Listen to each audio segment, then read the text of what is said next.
sitting here stuffing my face for a minute. Just got done cooking dinner. Echoing around these walls, fighting to create a song. Betty Bob. I don't wanna miss a beat. And on we'll go. That right there is 528 grams of chuck steak. That's what I'm working on.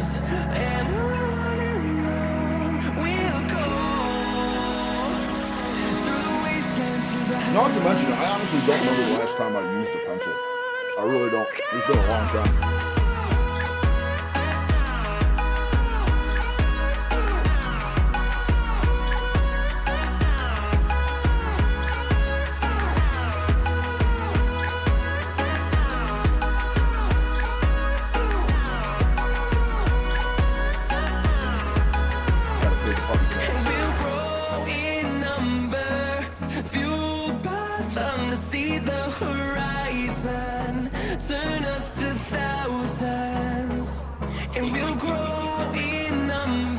How did my camera get flipped around? To see the horizon, turn us to thousands. I don't know how I did this. Goddamn lurkers. Lurking around. See how tonight goes. That was a super fun stream last night. We had a ton of fun last night.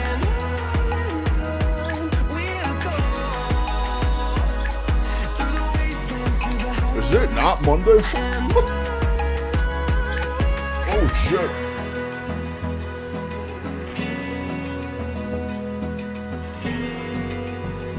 Oh my goodness. Good call, good call, good call.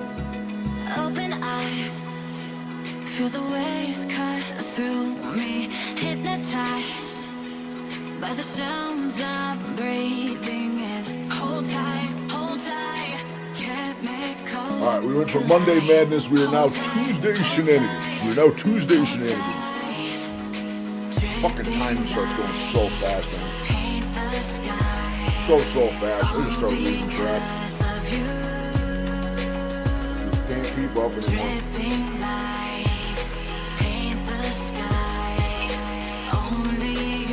For every goddamn week, it just goes by faster and faster and faster. Rob, what's going on, man?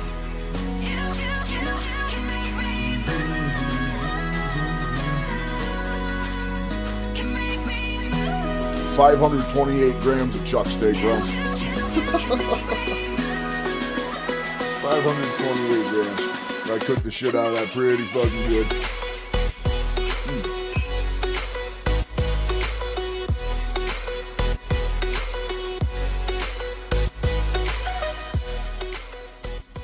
'Good Good call, good call. I swear that volume level resets every time I do that page. I think that's what it's got to be.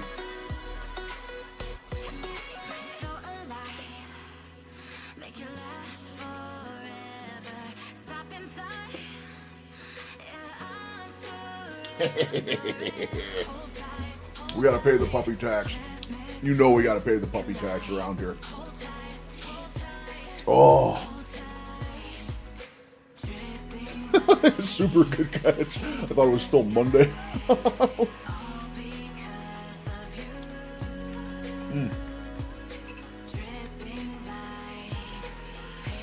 And the best part of the whole thing is we just took our garbage out for the day. And Tuesday's garbage day. I should know this. But I don't.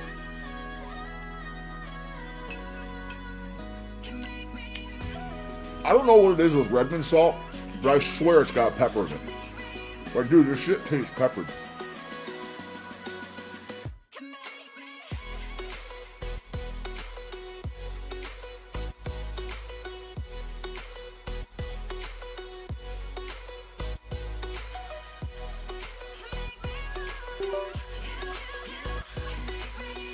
I'm gonna do some stuff on the side here while we're just catching up and I'm finishing eating and stuff. I'm probably gonna have to edit a video real quick on stream.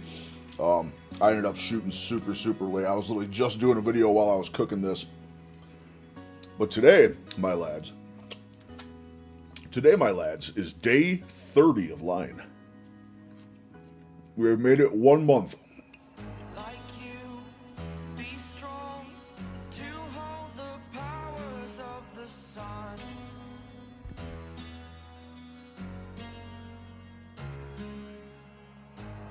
dream, believe in strength. Now I'm the only one, only one. I have not, Benny. We actually were going to watch a. We're going to watch Ken something on Loose Skin today. We actually got a very, very interesting one we're going to watch tonight. 1 month in the bag, boys. So I did a little video for that. I just got to trim it, throw some music on it quick, but I'm going to do that while we're eating here. Because if I don't, I won't have it out until goddamn 9 o'clock tonight. And that's not good for anyone. Quit being a baby. Dog's already had 2 pieces of steak. And he's still sitting down here crying for more. Get access here.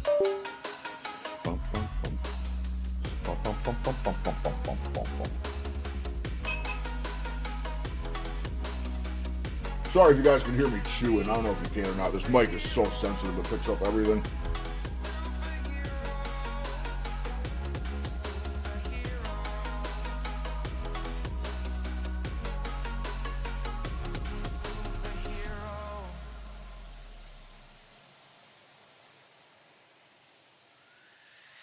Fly away. It's the first time of today. Today.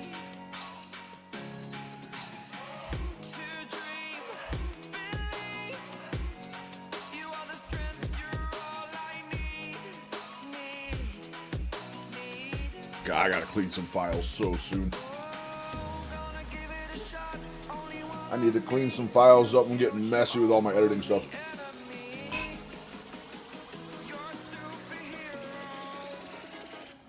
So we got all that. You put up meat.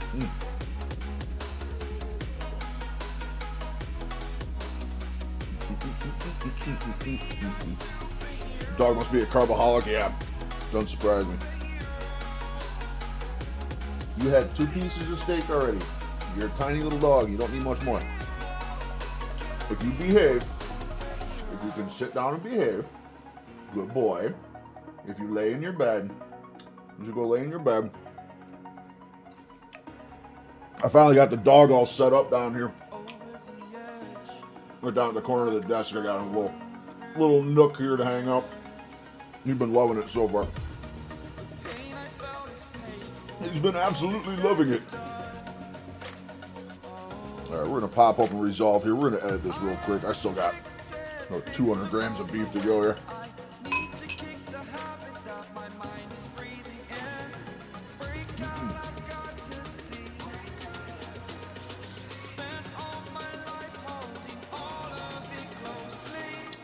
My wife gets a special brand of dog food specifically for his breed. I haven't looked too much into it. I kind of trusted her judgment on that, so I'm assuming it's good. Of course, there's a download for Da Vinci. There's always a download for Da Vinci. Da Vinci. Oh, that's the piece. That's the piece right there.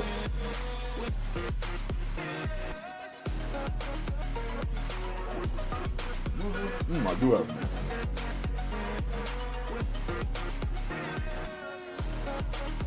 All right, let's do some editing.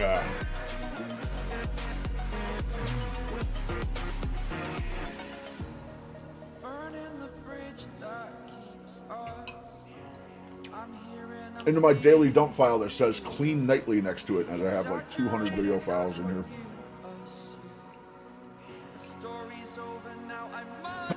Not that one, not that one, not that one, not that one. What the fuck?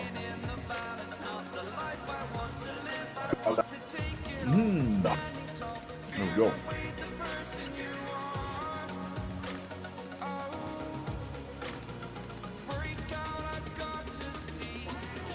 Myself up here so you guys don't have to worry about seeing all my editing paths and all that bullshit. So how's everybody's day going? Everybody doing good?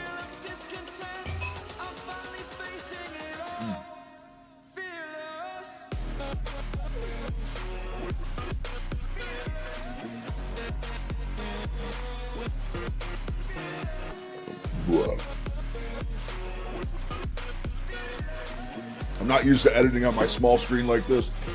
I have all the stream stuff displayed on my smaller monitor. I have one that's a 32 and one that's a 27. Doesn't sound like a big difference, but I'll tell you what, you get these things side by side. Holy shit.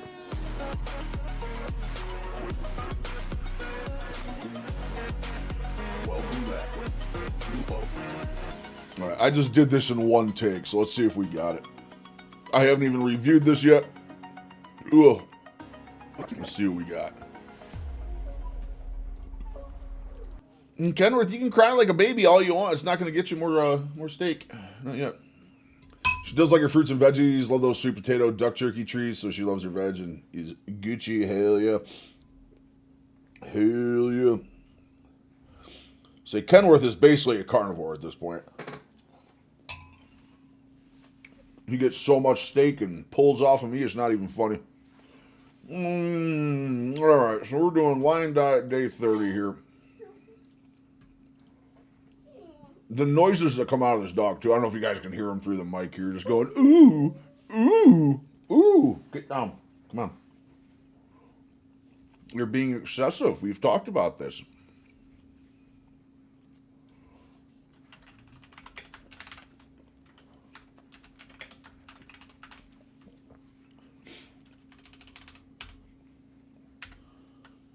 Day 30.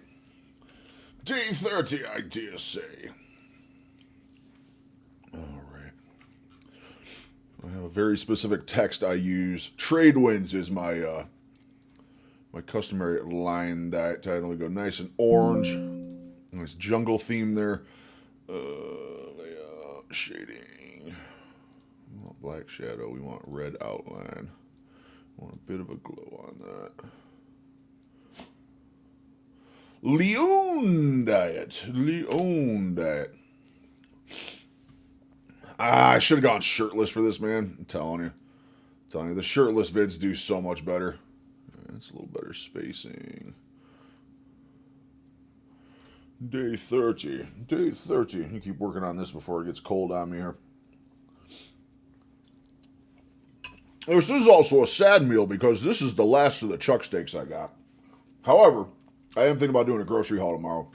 Had a very busy day. No stream tomorrow, but I got a lot of shit to do. I got a BIA scan. I got all sorts of stuff going on tomorrow. It's going to be busy.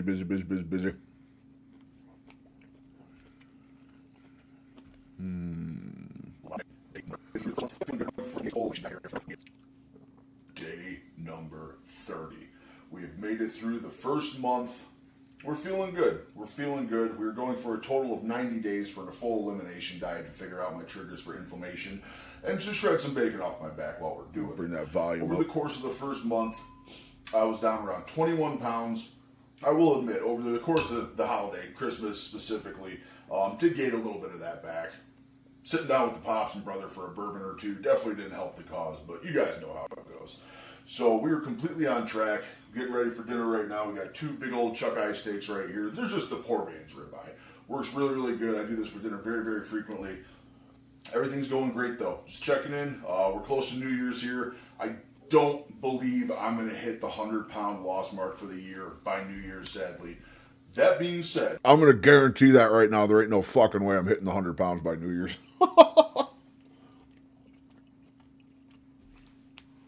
As of this afternoon, I'm very far away from that. But we're going to get there eventually. We are down over 90 pounds for 2025.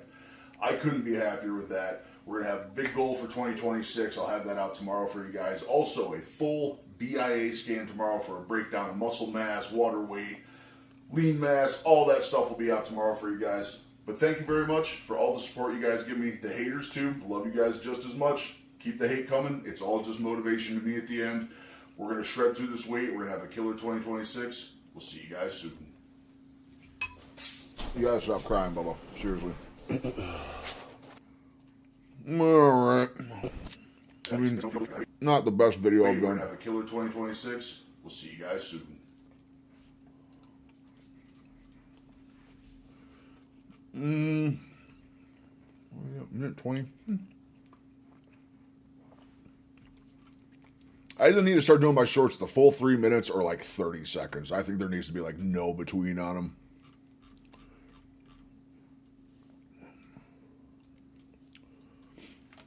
Oops.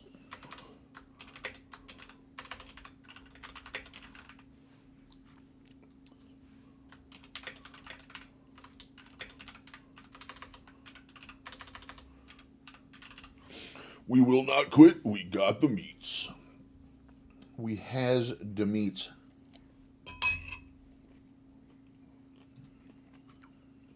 Transfer that over to Orbitron. We're going to go Orbitron here.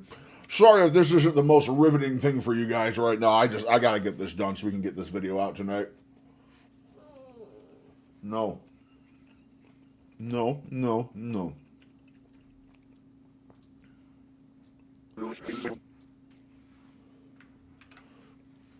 We will not quit. We got the meats. I do like that. All right, we need to find. Why is this compressed? Oh, because I got to pull media pool here. Ooh.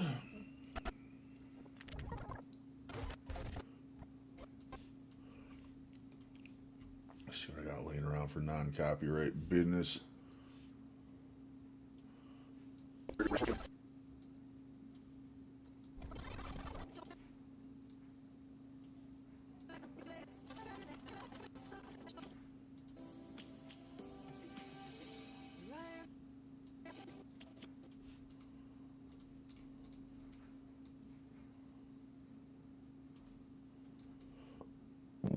Alright, this should do it. Welcome back to Lion Diet day number 30. We've made it through the first month. We're feeling good. We're feeling good. We're going for a total of 90 days for a full elimination diet to figure out my triggers for inflammation and to shred some bacon off my back while we're doing it. Over the course of the first month, I was down around 21 pounds. I will admit, over the course of the holiday, Christmas specifically, did gain a little bit of that back. Sitting down with the Pops and brother for a bourbon or two definitely didn't help the cause, but you guys know how it goes. Yeah, I've been thinking about that a lot lately, Rob. I've been thinking about that a lot. 2 big old chuck eye steaks.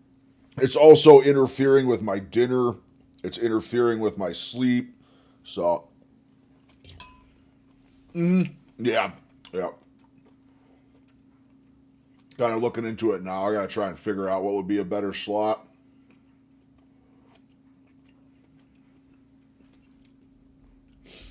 So I probably don't want to go later because then I'm going to the gym so early. I need my full night's sleep. You know what I mean? So it might be earlier.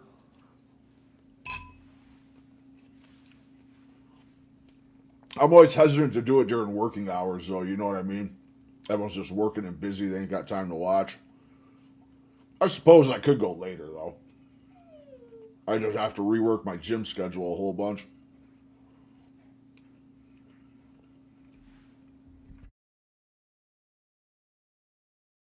Right here, there's just the poor man's ribeye. Works really, really good. I do this for dinner very, very frequently. Everything's going great though. Just checking in. We're close to New Year's here. I don't believe I'm going to hit the 100-pound loss mark for the year by New Year's, sadly. That being said, we are down over 90 pounds for 2025.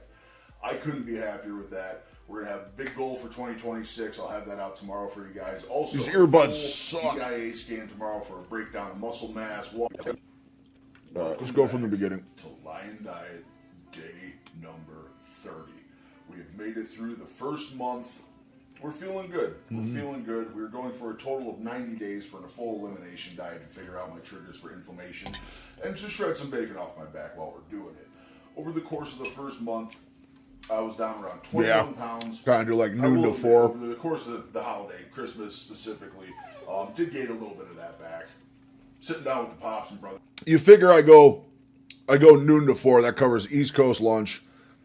That covers West Coast lunch. That covers East Coast 3 o'clock break. That's not a bad slot. That's not a bad slot. For a bourbon or two, definitely didn't help the cause, but you guys know how it goes. So we are completely on track.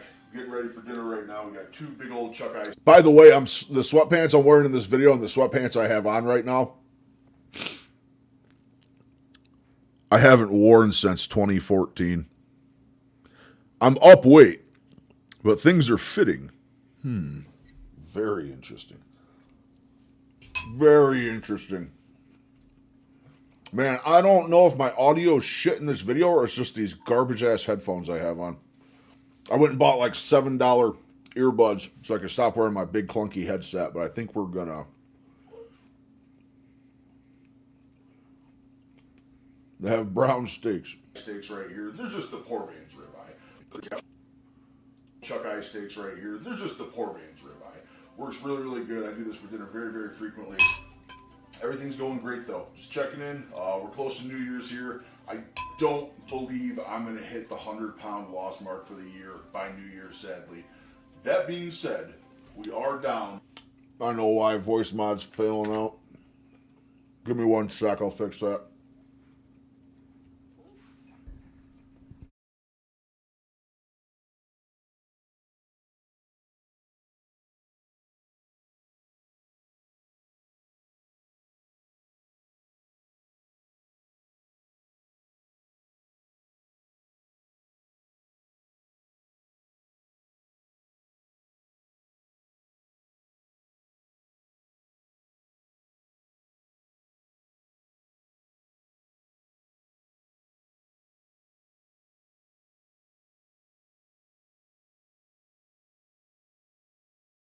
That should hopefully be a lot better.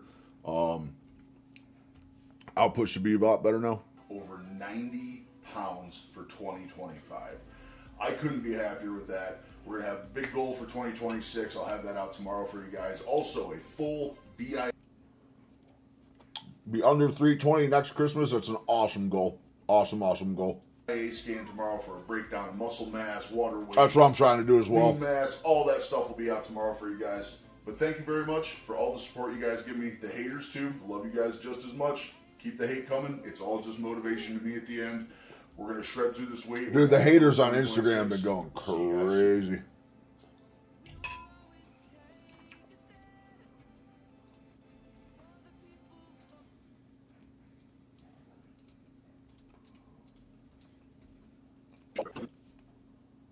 Welcome back to Lion Diet day number 30.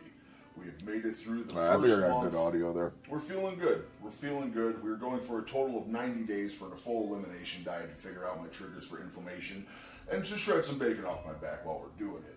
Over the course of the first month, I was down around 21 pounds. I will admit, over the course of the holiday, Christmas specifically, did gain a little bit of that back. Sitting down with the Pops and brother for a bourbon or two definitely didn't help the cause, but you guys know how it goes. So we were completely on track. I love the haters. I love the haters. That is the freest content you can ever have. 1 sec.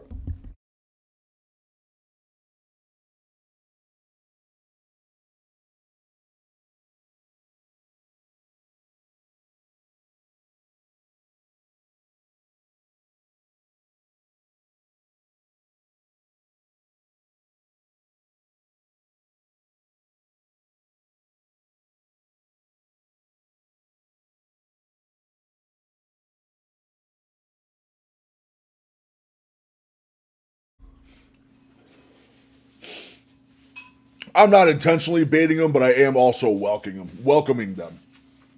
I am welcoming them because it's so funny fucking with them.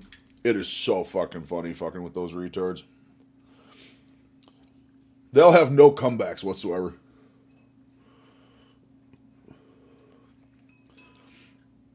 Ain't no rage bait here. I'm just showing show me losing weight. Turns out a lot of people don't like looking at fat people. Turns out a lot of people do. Now we got 2 big old chuck eye steaks right here. They're just the poor man's ribeye. Works really, really good. I do this for dinner very, very frequently. Everything's going great though. Just checking in. We're close to New Year's here. I don't believe I'm going to hit the 100-pound loss mark for the year by New Year's, sadly. That being said, we are down over 90 pounds for 2025. Yes, we I are. couldn't be happier with that. We're going to have a big goal for 2026. I'll have that out tomorrow for you guys. Also, a full BIA scan tomorrow for a breakdown of muscle mass, water weight, lean mass. All that stuff will be out tomorrow for you guys. But thank you very much for all the support you guys give me. The haters too, love you guys just as much. Keep the hate coming. It's all just motivation to me at the end. We're going to shred through this weight. We're going to have a killer 2026. We'll see you guys soon. I didn't have my morning grumbly ass voice, which kind of sucks, but it is what it is. Oh, let's see.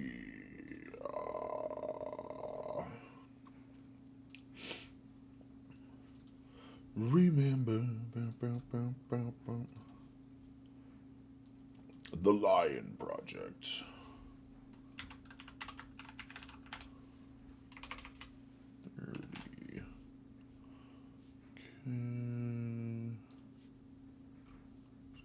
There, we want quality, we want high, we want best.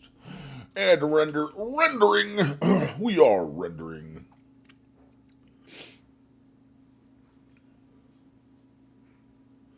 Yeah, oh yeah, dude. Like night and day, man. Night and day on a lot of them. Night and day. I did take my shot today. I took my GLP this afternoon, or last night actually. Had to do it. I was having really, really bad gut cramps last night. Also today, was having really, really bad ones. But I know what you're saying. They lose the weight. I got a video up right now on controlling loose skin. We got to start thinking about strategies for it. I really want to start thinking about strategies this early on to what we can do to reduce loose skin. All right, so we're fully rendered there. All right, we are good.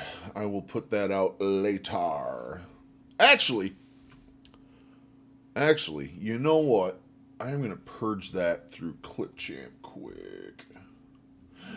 We're going to purge it through Clippy because instead of interfering with the stream, I'm just going to launch this. Clipchamp. Remember. Well, I still got my phone loaded that I can do. I was over a minute, so I won't have copyright stuff. But you know. Re-export. No. We changed the size on that. We go like that. We go export. You have to purge stuff. The only problem with DaVinci is it says, I don't know if you guys saw when I was editing, it's got separate audio tracks, separate text overlay tracks. When it codes itself and renders, it codes all of those lines separately. It gives you one file at the end. But for whatever reason, if I transfer that to my phone, it won't upload to YouTube.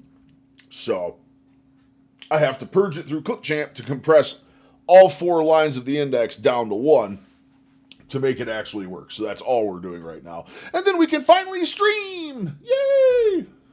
Yay! All right. Missions, Lion Project. We are going Lion 30 final. And in doing so, we can go like this, we can copy, and now I can just put this right back on my phone, and I can launch it from my phone while we're streaming without any interruptions, as me saying that the first 40 minutes of this stream wasn't just an interruption of me doing this. Again, apologies for the lack of entertainment value right now, but this is something I needed to get done. I didn't have a single video out yesterday. This is going to be my only one today. I am trying to put myself back together from the holidays here. And Jesus, I am a wreck. I am a wreck of a man. I feel like shit from the drinking. I got gut cramps and stuff going like crazy. Not a good time. It was a fantastic time doing it, but not a fun time now that we're back. All right, line 30. We're good. We're good. Phone disconnected. We're gravy, baby. Is that Lion Projects? Nope. It's LION for this one. Only for this one. Just for this one. All right, we are done editing. Let's see what kind of fun stuff we got. Let me know if the audio is still not going great.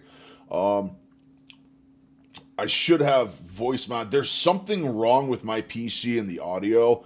I am actually basically when you guys say everything's too quiet, I don't know what it is. I've gone through every single option on my PC involving audio, and for whatever reason, stuff's almost being deafened out.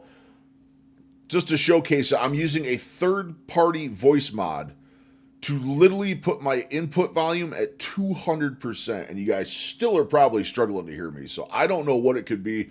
I've had AI analyze it 10 different ways. I found every hidden sound setting there is, everything through IQ, all the other places, and yeah, I don't know. I cannot figure out for the life of me what it is. Cannot figure out for the life of me. But all right, we're going to look at fat shaming in Japan versus the American victim culture of being fat. I cannot wait for this. I'm going to crank the volume up. You guys let me know if it's good or not.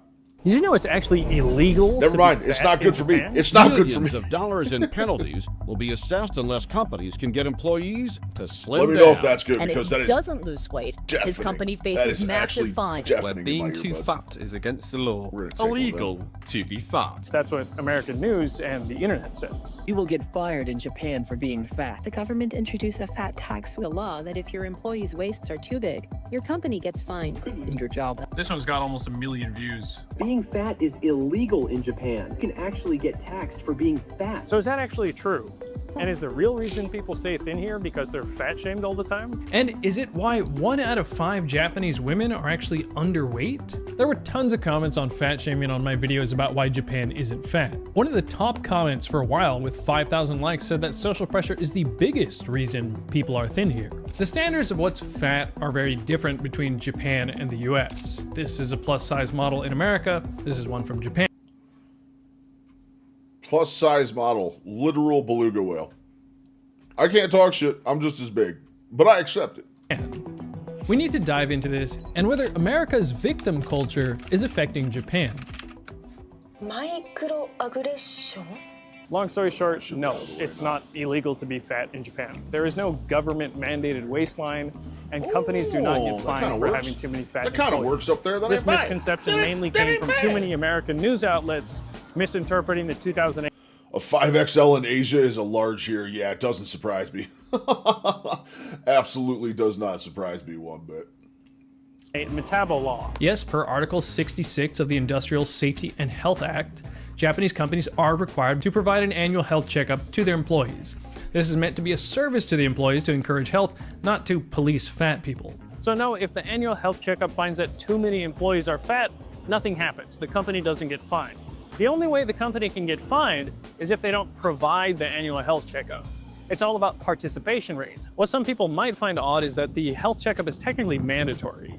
If the employees refuse themselves to do the health checkup, the company can get fined, so the company is usually going to be hounding their employees to make sure they get it done. So if you're staying up too late and drinking too often and eating a ton of crunky chocolate, the worst thing that's going to happen if your annual health checkup finds that you're really fat and unhealthy is that the doctor is going to tell you you've gotten fat and you need to lose weight because it's unhealthy. Even if you are fat, as long as you do the health checkup, you won't have any problems. Problem is, here it falls on deaf ears. It absolutely falls on completely deaf ears, man. It truly does. There's such a culture behind the body positivity and fat positivity movements and stuff that they're finally dying off. They are finally dying off a little bit, but we'll see what happens. I got something coming up on it soon. I've been following some fat talkers, and wow, all I gotta say, every time I watch the fat talkers, it makes me so happy that I'm doing what I'm doing, trying to lose the weight, because whew. So how did a rumor like this get so big despite being so wrong? Well, it's because, of course, Also, we're shooting for a record here. This is potentially going to be our 3rd stream in a row without a copyright. outrage sells. Some small Twitter or X user got 600,000 views on a post claiming a Japanese actress was fired from a TV show for being mixed race, and that Japan hates mixed race people. Except the real reason she was fired was for breaking the law. She was doing underage drinking. And by the way, Economic Security Minister Onoda Kimi is half Japanese, this famous newscaster. Yeah. They are. They just drop dead of heart attacks like every single one of them. It tends to happen when you eat 10 to 15,000 calories a day is some of the worst processed shit you can ever find. And people tell them. You go read their comments. They're finally dying off. Literally, yeah. It sucks, but they do it to themselves. They do it to themselves. These challenge eaters, the mukbang people. Like, dude, if you go read their comments are 99% negative. They're just like, dude, you're going to die if you keep doing this. But there's also people supporting it, too. There's a small percentage of people that are supporting it. One of the ones I follow, which I'm going to showcase in a video coming up, her whole spiel starts every time, this is what I eat in a day as a fat girl. And it's the most disgusting slew of food you've ever seen for one sitting. And she gets belligerent support for doing it. Oh my God, that looks so good. Oh, I wish I could have that. Or I wish I could eat like that.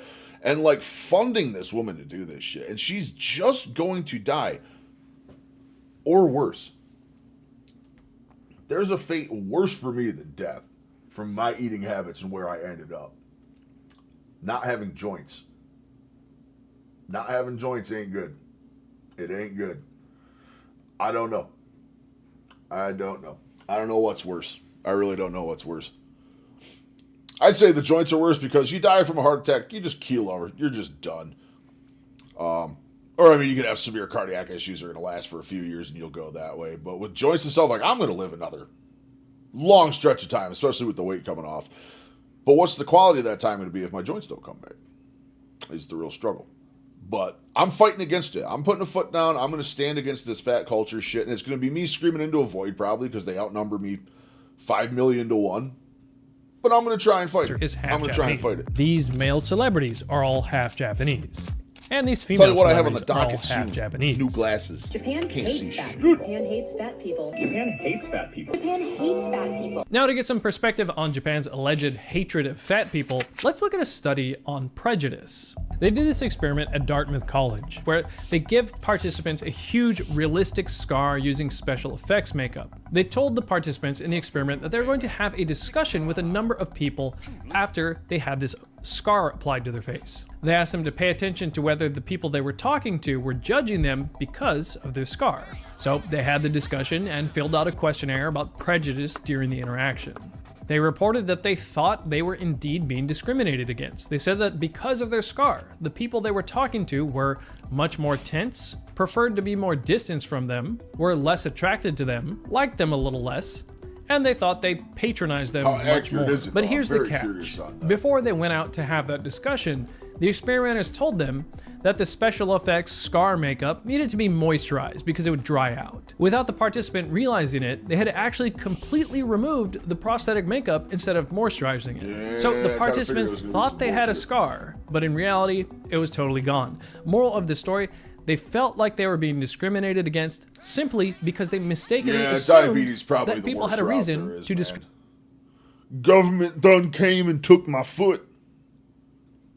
Discriminate against them. They found discrimination because they were looking for. That's why I'm harping on the wife so hard, because she's going to end up there. I ain't gonna let it happen. We're gonna fix her shit.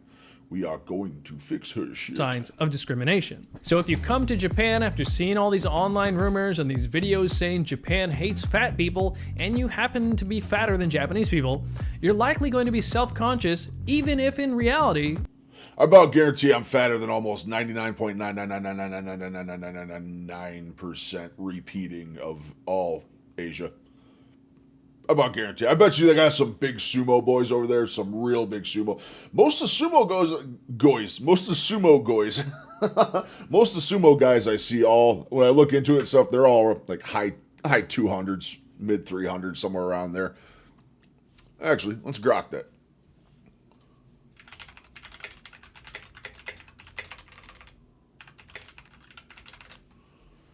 Average rate of a sumo wrestler.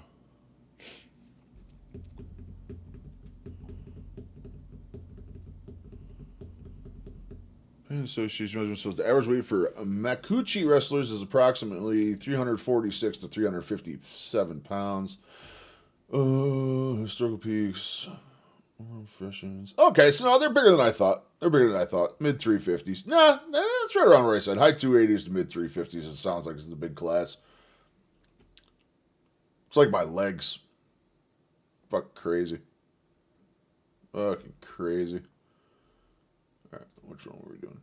God damn it. Which video were we watching? No one is actually doing something like pointing at you or making comments about you. Having lived in Japan for 15 years, what I've noticed is that people from English-speaking countries are much more dramatic with their word choice. I'm not saying there's zero fat shaming in Japan, but it's really rare that you can actually call something shaming.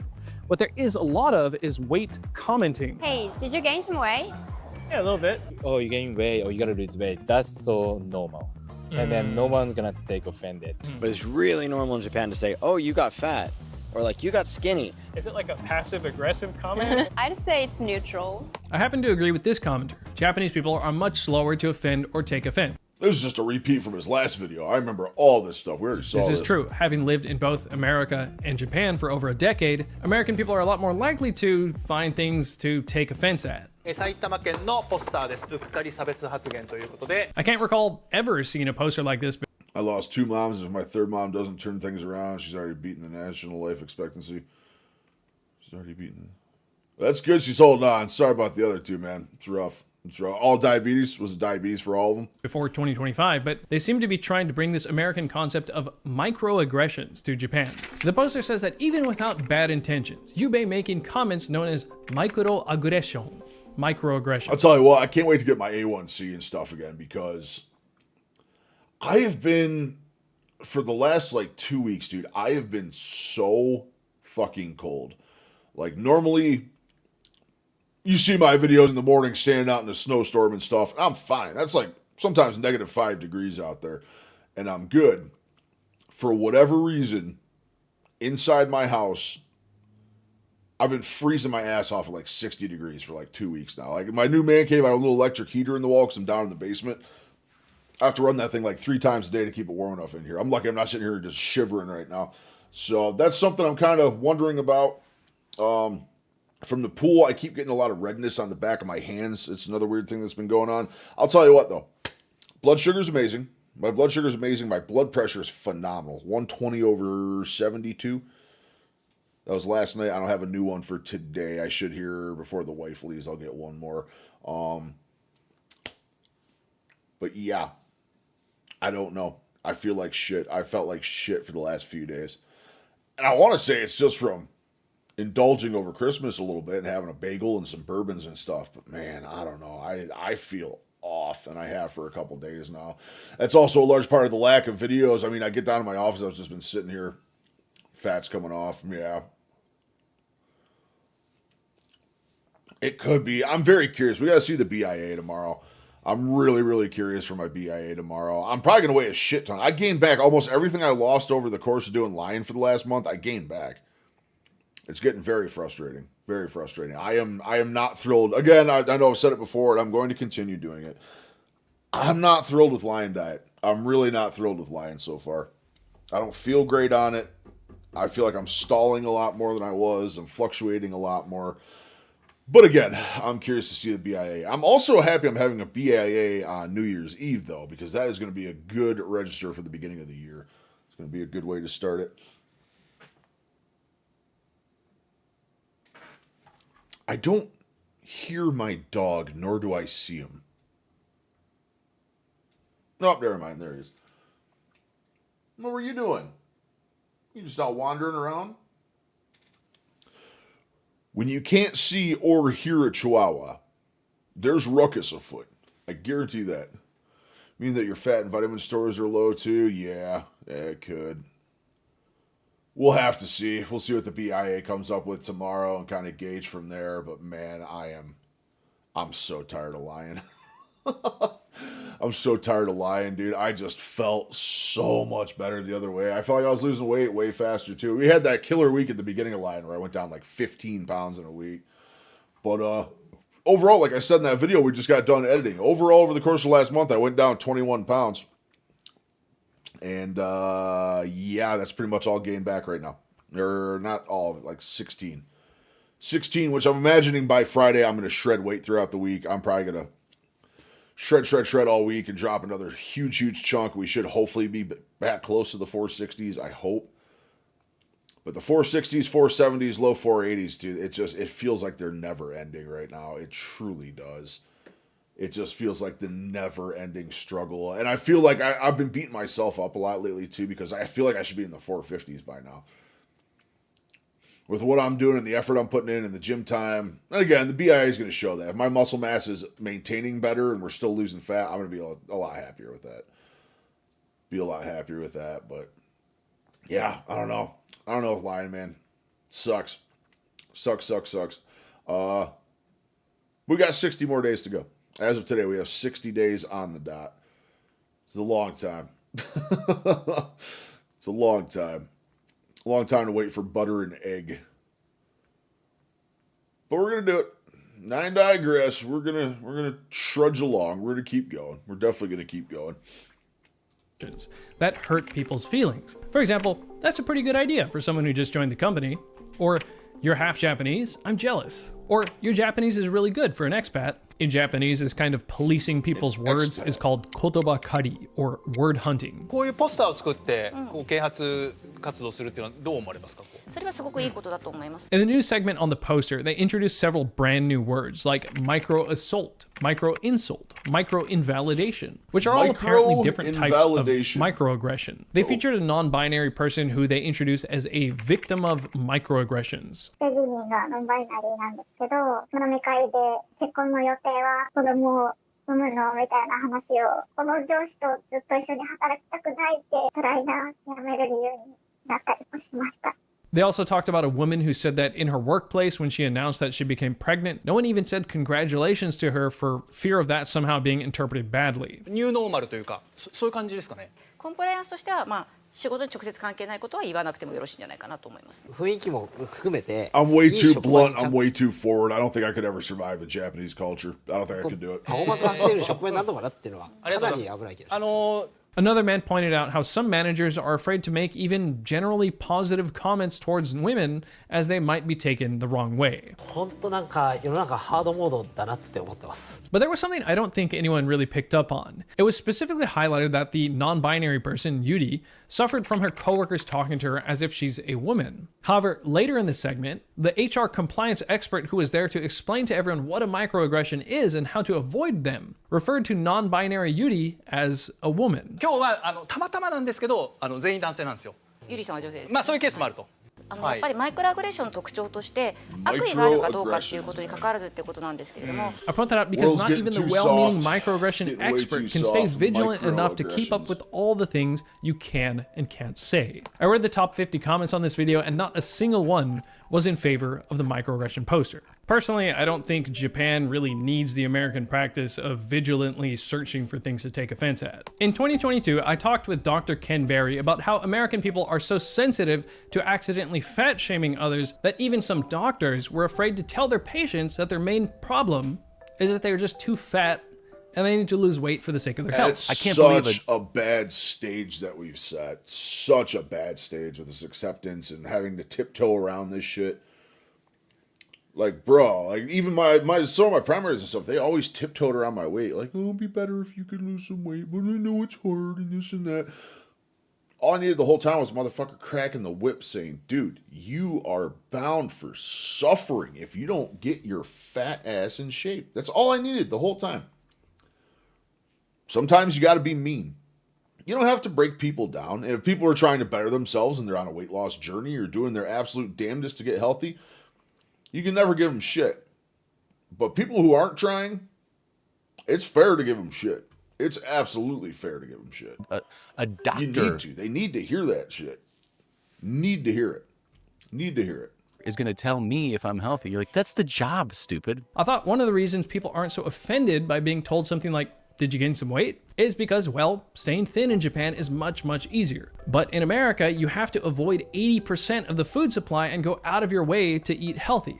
So it's a lot harder to lose weight. And so it's probably a lot more frustrating to hear He's saying 80% of the food supply. I'd shoot for 90. I'd shoot for 90. Comments about your weight. Body positivity was all a big lie because it's better to not be overweight. On that note, once losing weight became really easy with Ozempic, the whole body positivity and fat positivity movement got pretty quiet. There's been a more than 930% increase in patients getting prescription semaglutide in the past 4 years. You represented body positivity. And now some women are saying it's kind of a cop-out. Yeah. Body positive, body positivity. Body positivity. Normalize growing comfortable with your body. Body positive community. So Lizzo been on her weight loss journey. You already know I'm in that motherfucking giddy hoe.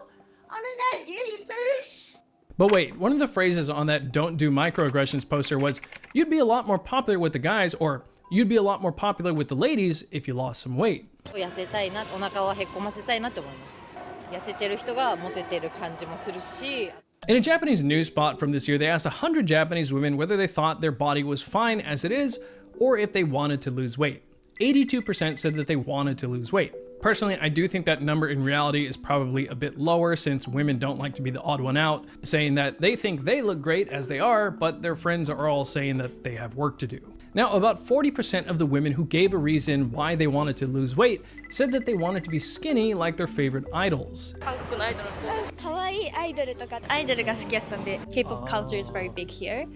They are very thin and pretty. Another program reported that as of 2023, 1 in 5 Japanese women are technically underweight with a BMI of under 18.5. They even reported that in a survey of 1,000 women, among those that were technically underweight, 18.8% of them still thought that they were fat, and 53% of the women who had a normal BMI thought that they were fat. The main thing that they blamed on this was the influence of social media and traditional media. やっぱり SNS とかメディアから痩せている方がいいんじゃないか、綺麗だと。インスタとか見ててもやっぱ細くて綺麗な人が多いから TikTok 調べるのも出てくるくね。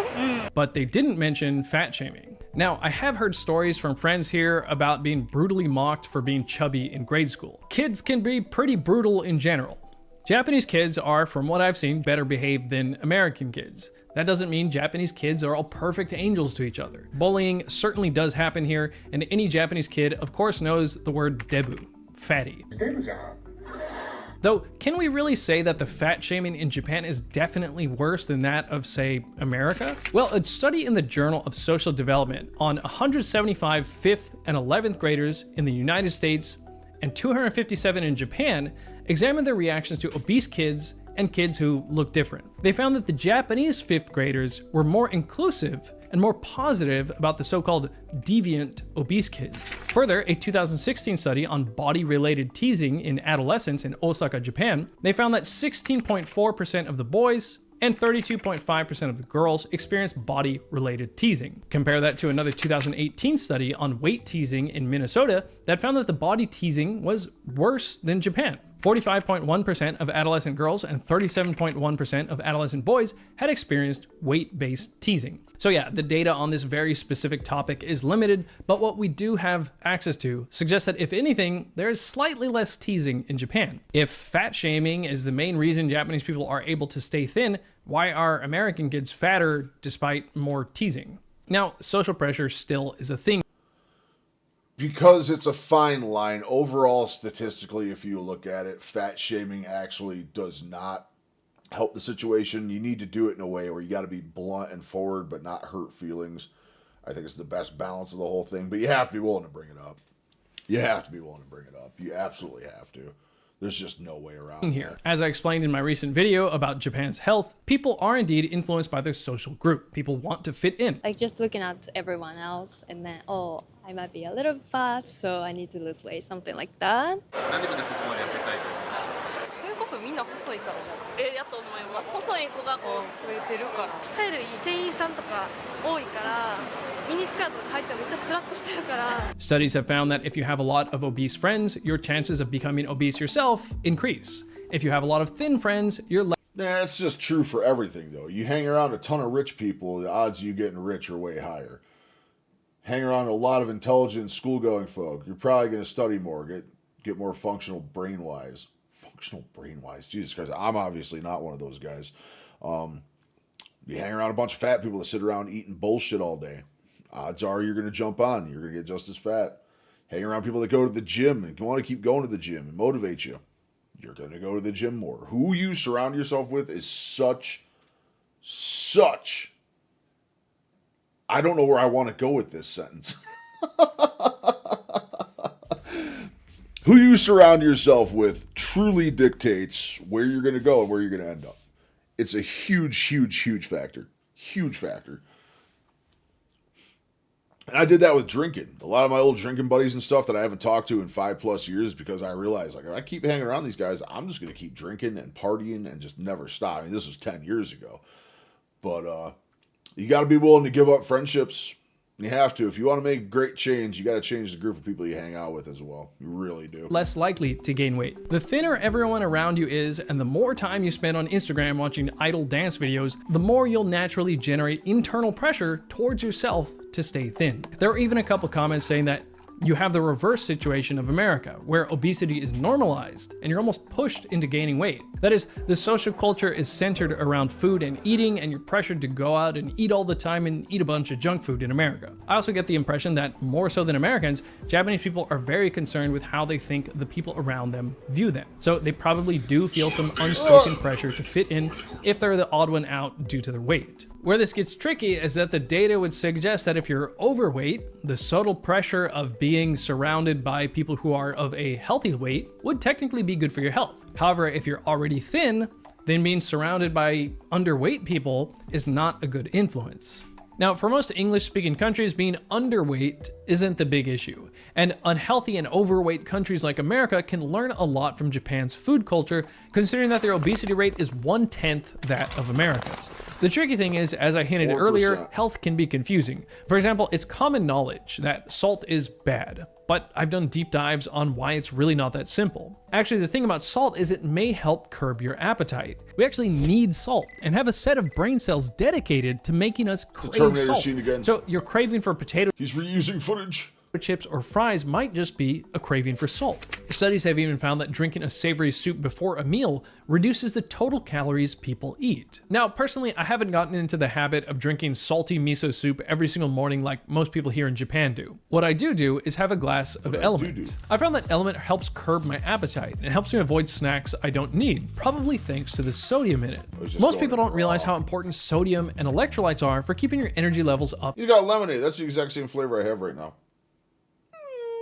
It's all right. In general. That's why drinking Element, the sponsor of this video, has become a daily habit for me. I make sure to get extra when I'm sweating a bunch from the heat, from working out, or from going to the sauna. Element tastes great, and my favorite thing is its simple ingredients. It has a balanced mix of electrolytes, sodium, potassium, and magnesium, along with some natural flavors and some stevia. A whole serving has only 2 total carbs. If you want 0 carbs, there's also a raw and flavored type. If you go to drinklmnt.com/whatI'veLearned, you can get a free sampler pack with any purchase. The pack has 2 each of the most popular flavors, so you can find your favorite or share with a friend. That's what they sent me. That's what they sent me to review. Yeah, that was clean. That was super, super clean. That was super, super clean. Oh, Asmund, not today. We're not ready to go to that level yet. All right, we're going to take a look at loose skin here as well. I want to see what's going on skin-wise. I really got to start focusing up and wonder what I'm going to do skin-wise, because it's already happening, and I sure don't like it. In this short video, outside of course, fasting for what, 500 days, whatever that Scottish dude did. I want to talk to you about a topic that's very important to many people who have lost significant amounts of weight, and that's loose skin. And so in this video, I'm going to talk about how to fix the loose skin you have from weight loss. Many people around the world who have lost weight in unhealthy ways, who have lost weight too quickly, or who have just have bad genetics or have a terrible diet previously, can wind up with a lot of loose, redundant skin after some significant weight loss. And I'm going to talk to you about that today, and also suggest some ways that you can improve this. I could make it that smooth, Rob. I could make Element that smooth. I could. I have a booming, majestic advertising voice to go with it as well. I just can't seem to get the opportunity to do that for any brands yet. Okay, now if you know anyone who has loose skin from a lot of weight loss, who's considering plastic surgery to fix this, please share this video with them. Share it on your Facebook page, share it in your weight loss group, in your ketogenic group. Help people who don't know this information. Okay, so let's talk about how to fix loose skin from weight loss.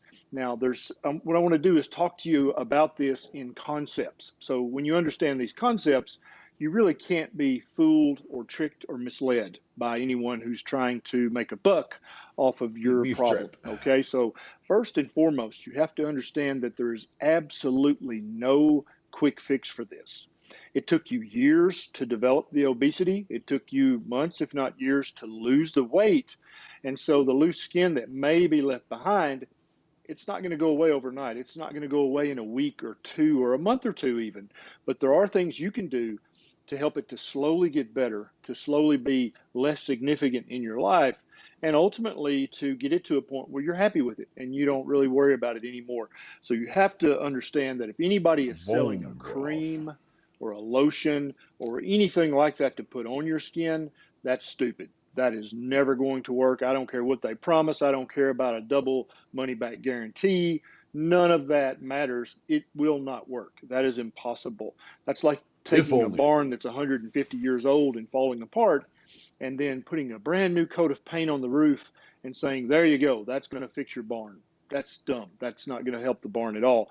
So you cannot buy any pills. You cannot buy powders. You cannot buy potions, creams, lotions, any of that stuff. None of that. Wraps will not work. I'm sorry. There is no research that shows that any of this stuff will help do anything except enrich the seller of that product. I'm just fucked, aren't I? So don't fall for that. Don't waste your money on that. I am proverbially fucked is here. a very important concept, and it's somewhere where you can spend some money, and it's okay.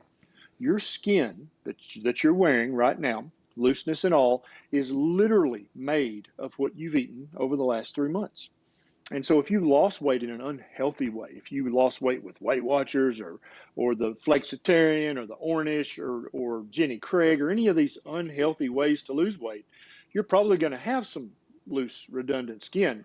But that skin is made of that suboptimal diet that you ate. Your skin's not made of anything else except what you ate, okay? And so here is where you need to understand that 3 months from now, you will completely replace every single skin cell you have. You want that skin to be made of the best quality food that you can afford to put in your body, because that's going to help the skin repair itself.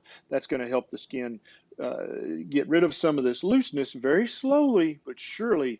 The very important concept is your skin is made of what you eat, so you have to eat the right food and eat good quality food. Eat as much organic, grass-fed food as you can afford. And like I said, this is the step to spend some money on. This is worth the effort, okay? If you want your skin to improve, you have to feed it better quality foods. Absolutely Now, the next thing is that the skin is made of what you eat. Your skin is completely replaced every 2 months, every 3 months. And so that's concept number 2. Concept number 3 is your skin is literally made of what you eat. And this sounds like kind of something your grandmother would say, you know, you are what you eat, but she's absolutely right. Every single cell in your skin is replaced every 2 to 4 months. And so 3 months from today, you'll have a new skin. Are you going to be proud of what that skin's made of or not? That's a very important question.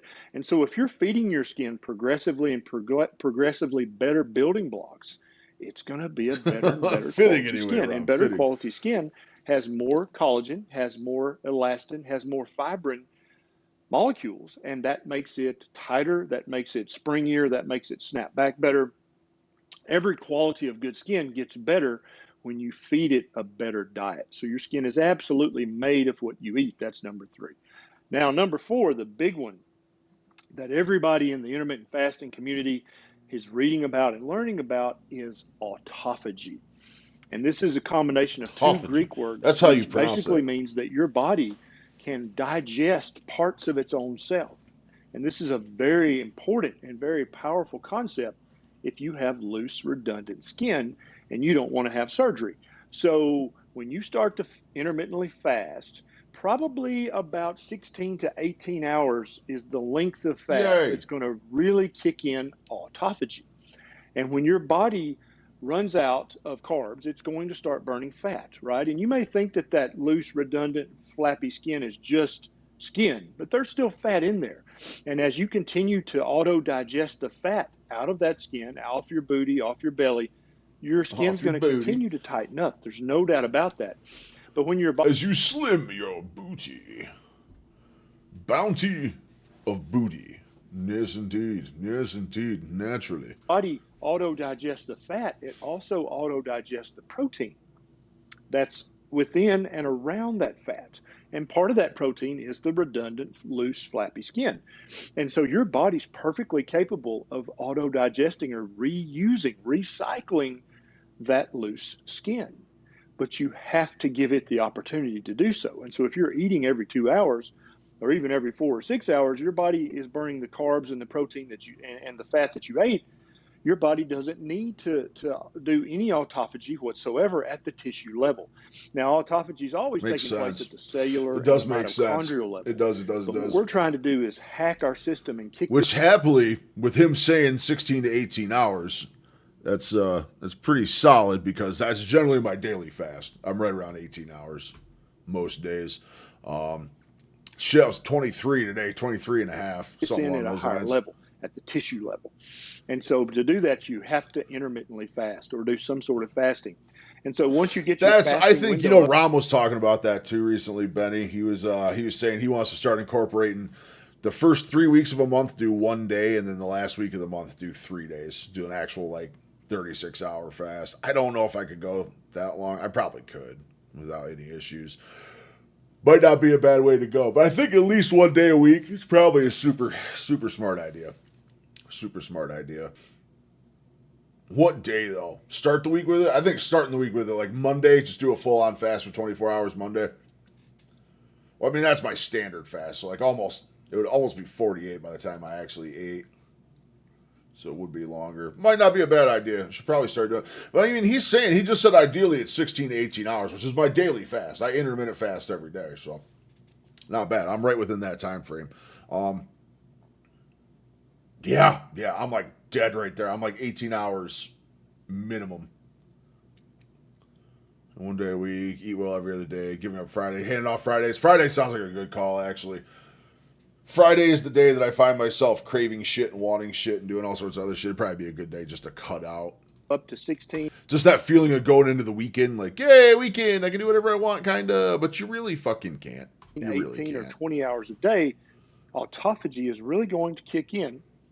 At least that's what most of the experts in this field Autophagy. See, think. like, dude, I'm getting Some people fucking notice, cold. and I have no doubt, that if you fast for longer periods of time, I'm so the big, autophagy and is I going stand to out in increase. fucking There's goddamn reason to blizzards think with that no it wouldn't. problem, dude. And I'm That's sitting in my common basement. sense. I'm fucking And so you can imagine freezing. if we were back on the savannah 30,000 years ago, and there was no food to eat for days and days and days, your body's going to start Taper off breaking after down 72, tissues that it doesn't need.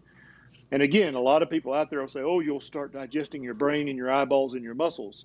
Well, they think your body's stupid, and they're wrong about that. Your body's very wise. Your body's very intelligent. When it has to start breaking down tissues and using them, it's going to start breaking down the tissues that it needs the very least. One of those is loose, redundant, floppy skin from weight loss. And so I would predict, and no one knows this for sure, but I would predict that if you're doing a routine If you want intermittent autophagy, fasting schedule of fasting 18 So is that or your more plan, hours a Rom? day, Still, you're or going with doing- what? 3 weeks? 3 weeks in a row of 1 day, then doing a 3-day for the last week of the month, something like that. I remember loosely you saying that was your plan going in. I don't know if you're still going to do it or not. 2 or 3 days a week of a 24-hour fast, you can expect about a 1% improvement every 3 months in your loose, flappy skin. Now, that's going to be different for different people. Some people will notice drastic improvements. Quite a bit in the abdomen. And indeed, Yeah, bullying. people who It's have one of lost those the things. majority of their weight- It's not going to be avoidable. It's not going to be avoidable. It's overall, it's like how much can you reduce it is really what you're going for. Feel even colder, brother. Start by doing regular Friday. Yeah, I think that's a good place to start. Do the one, then kind of see how you go from there. It's about once a month doing the 72. Yeah. I remember you saying that was going to be your plan. I know, Benny. I know. And all I have down here. See, the problem is we have single zone heat, but I got two markers for it, two thermostats for it, but it's technically only a single zone. So if I put it to the heat down here to 55 to keep myself warm, then the upstairs of our house is going to be in the 70s, and it's going to be way too hot.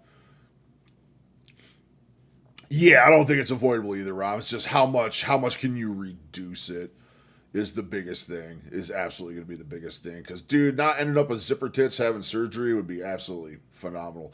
And by when I say zipper tits, I don't mean the whole trans thing. I mean literally loose skin surgery, zipper tits, different zipper tits. So I'm not getting hate for that one if anyone comes back on that. But yeah, I'd like to avoid that. I'd like to avoid being super scarred up and shit. But again, who do I have to impress? I got my wife. I'm good. Also, by the end, I get to the end result. It could finally, I've never found a tattoo that I enjoyed enough where I wanted something permanently on my body. But perhaps skin surgery or something like that I do have down the road. That'll be an excuse to get some tattoos, try and cover some stuff up. Although that probably wouldn't work as well either. Trying to tattoo around scar tissue is just never ends up good. Never ends up good. But who knows? Who knows what kind of new stuff they're coming up with these days? Oh, I've been getting super tired after I eat too. Eat through the ketogenic diet plus intermittent fasting have much less loose, redundant skin. Much less loose, redundant skin. I've seen that multiple times in Also my clinic, doing and I've reps had too multiple today. people reach out to me on my go to the Facebook page and say, goddamn hey, gym I've lost 80, 100, 120 pounds Watch with the same keto video, plus I know. intermittent You guys fasting, are and I don't peas in have a any pod. redundant loose skin at all.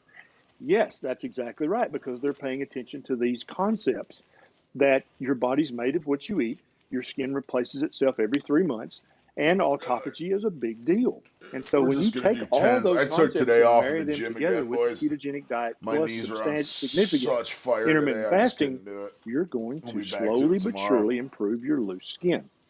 So many people are on the verge of calling the plastic surgeon to have their loose skin removed, but that's probably not necessary if you'll just have some patience and realize it's going to take months or a year or two to significantly reduce your loose skin.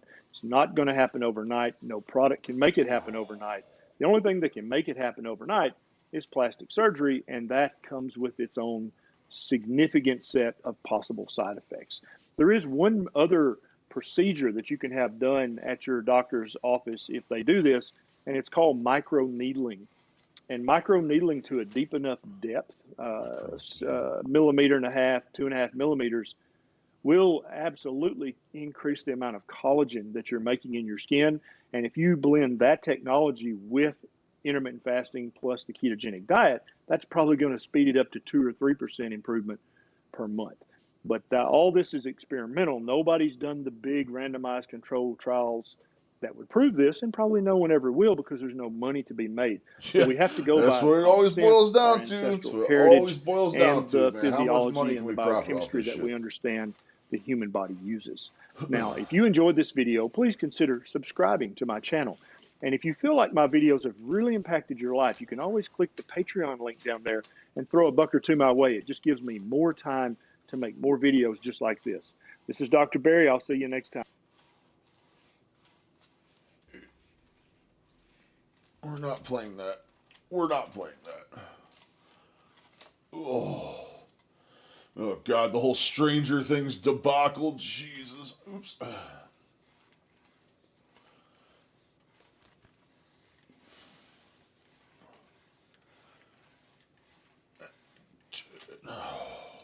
This thing hurts after not doing that. I haven't used this thing for a week or so.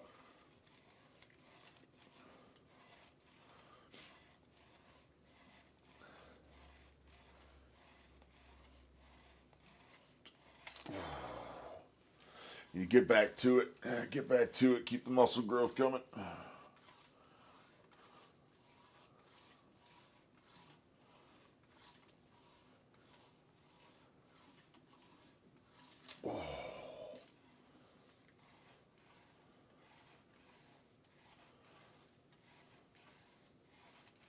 Yeah, just look on screen to the right, that thumbnail.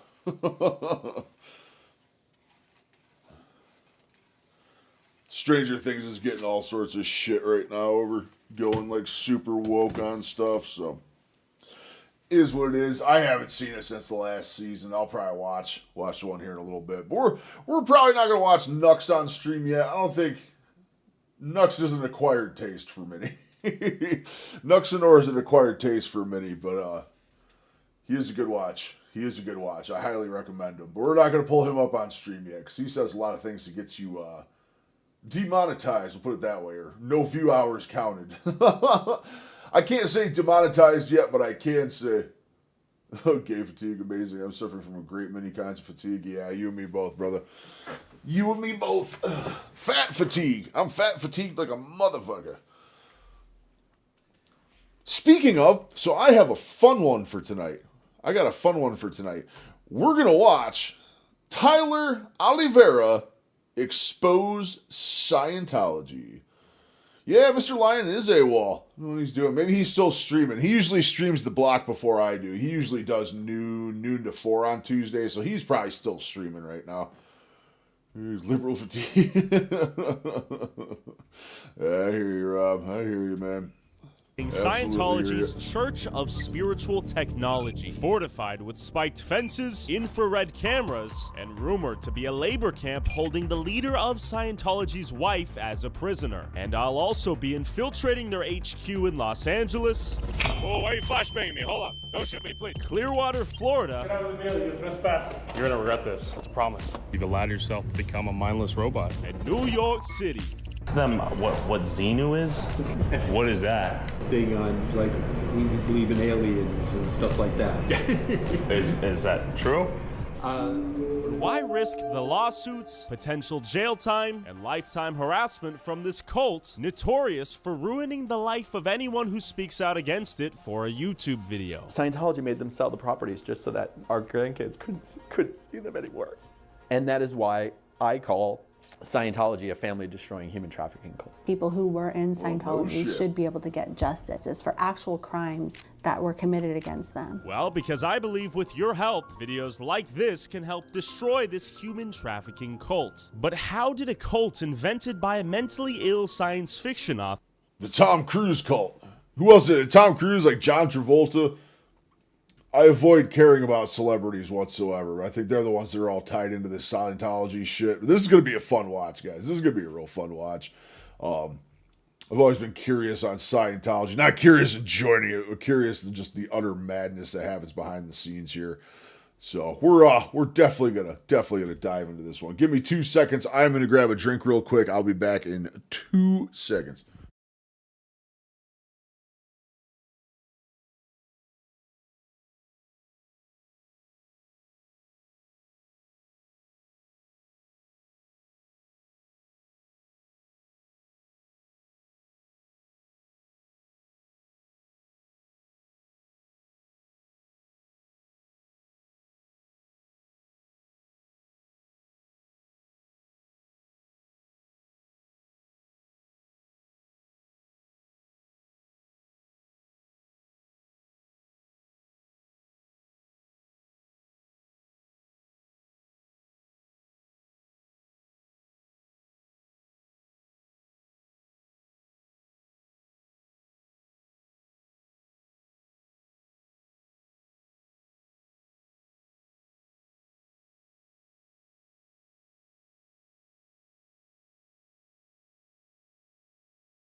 All right. We're back. They can't tell you that he's real. It would destroy your mind. Yes. Mini mind virus things, I'm sure, are coming in this video. Brainwashed millions of people into believing an alien overlord named Xenu brought billions of frozen aliens to Earth in jets, dumped them into volcanoes, and blew them up with hydrogen bombs, leading to all of humanity's problems. And how did a religion so stupid become one of the most feared and powerful cults in America, compromising some of Hollywood's most famous actors? So what do you say? We need to clean this place up? Huh? Yeah! Okay. Because we're counting on you. To LRH. They own that building. They own most of the buildings around here. In fact, Tom Cruise is supposed to have a penthouse up there. They're a fucking cult with some money behind them, boy. They got some fucking dough backing them up. They can suck it. And in great irony, my journey into Scientology began as a result of their own beautiful building in the heart of New York City's Times Square. As I was exposing scammers, I came in to do a free personality test and realized Scientology might be the biggest scam of them all. It's crazy out there. It's a zoo out there, man. Right here? Yeah, I thought that's what we were like. So pretty much the way it works. Sure. The test starts. The questions start right here. Multiple choice questions, right? 200 questions, right? Heard. You see that? Damn, that's a They're lot. all very simple. Thanks, man. This free personality test is the bait they use to get vulnerable people in the door to diagnose their life's problems and then sell them a solution. I'm getting them too, man. I'm gonna get them floppy arms. We gotta get these arms yoked. We gotta be yoked. Okay. I got some potential to shape my shoulders. While my personality test was being scored, I was then exposed to my first Scientology propaganda film, and my journey into their brainwashing funnel had begun. Communicating what we are trying to do in Scientology to somebody who L. has Ron no ink. Hubbard. And one of the most difficult things in the world is to tell somebody who thinks he's a body that he is himself. But they tell one another that man is an animal and that when he dies, he is gone. Of course, that's just about as insulting as you can possibly get.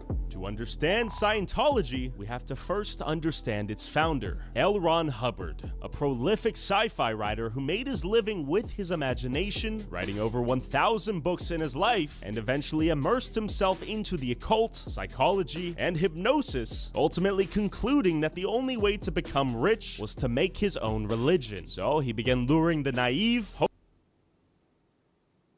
Do I need to play that again? Because that is probably one of the worst lines I've ever heard.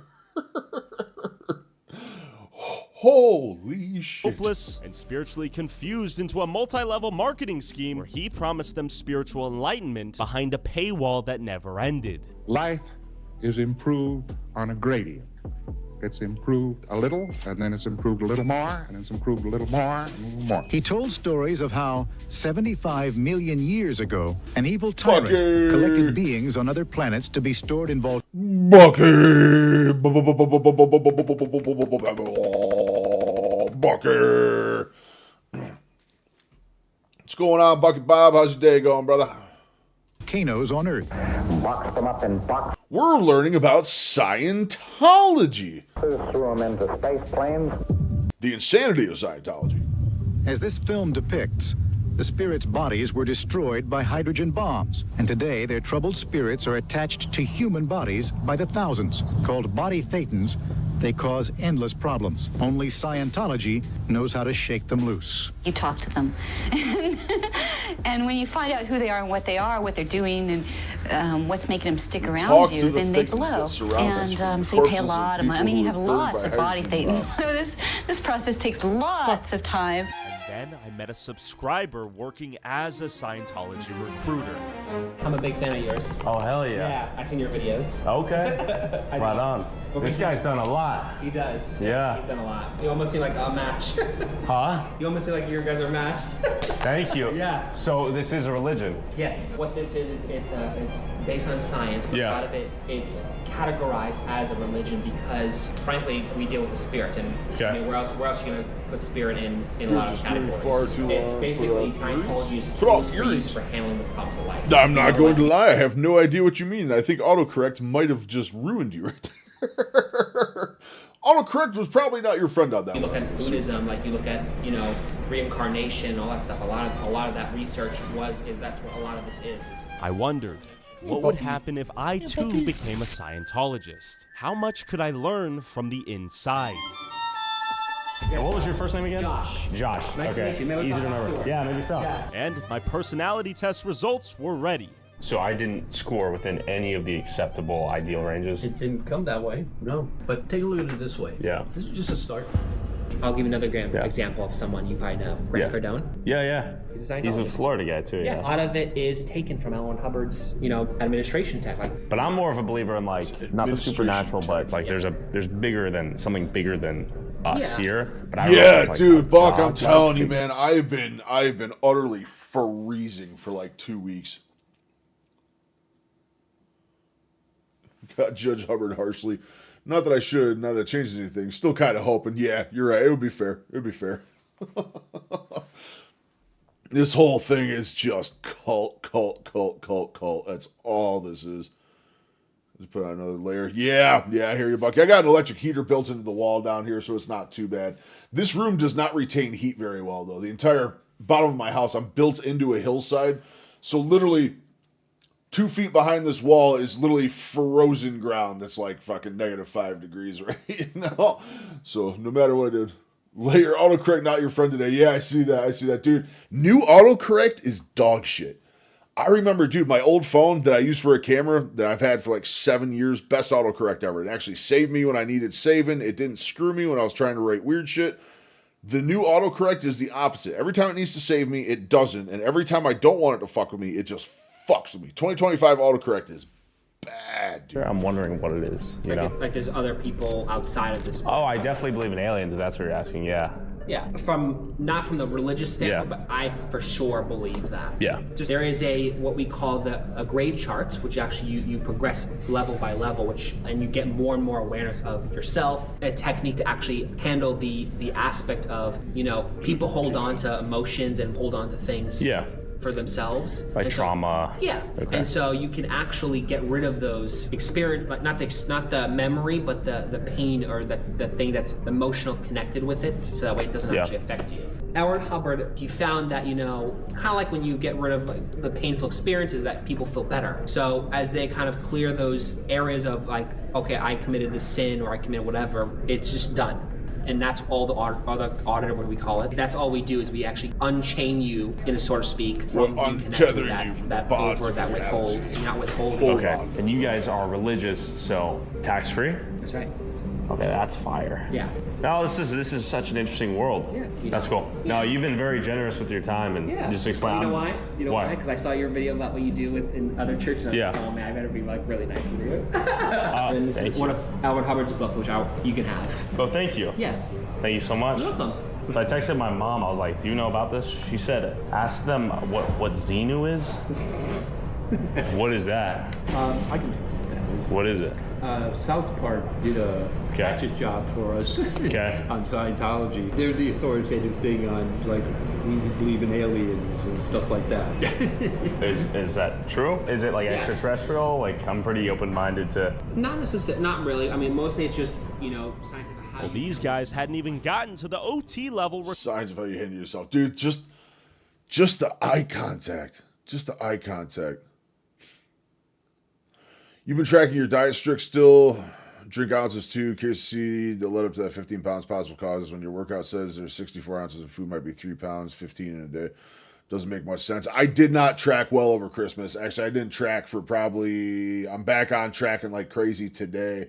Probably since last Wednesday, I didn't track at all. The holidays, just all the busyness and running around and driving here and going there. I just did not have a chance to track over that.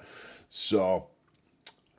like I said, I don't know. It's still, from what I did, like I said, you know me. I'm incredibly open about every fuck up I have, everything I do, and this wasn't that bad. It was a ton of bourbon on Christmas night, a ton of fucking bourbon. Saturday night I had 2 more glasses of bourbon, maybe, and then Sunday I had a bagel, and that's really it. I don't know. I just think my body's so adjusted over to meat at this point that any deviation, man, just throws me right off the deep end. My hydration was shit, too. My hydration was absolute shit for the last little while. I will cop to that as well, but we're back doing what we do.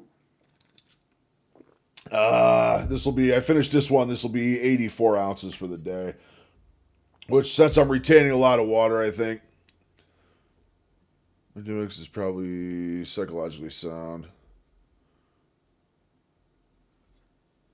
But diabetics is probably psychologically sound. Diabetics? Not sure if that's autocorrect or not. I too believe that diabetes is real. Dianetics, okay. I was gonna say.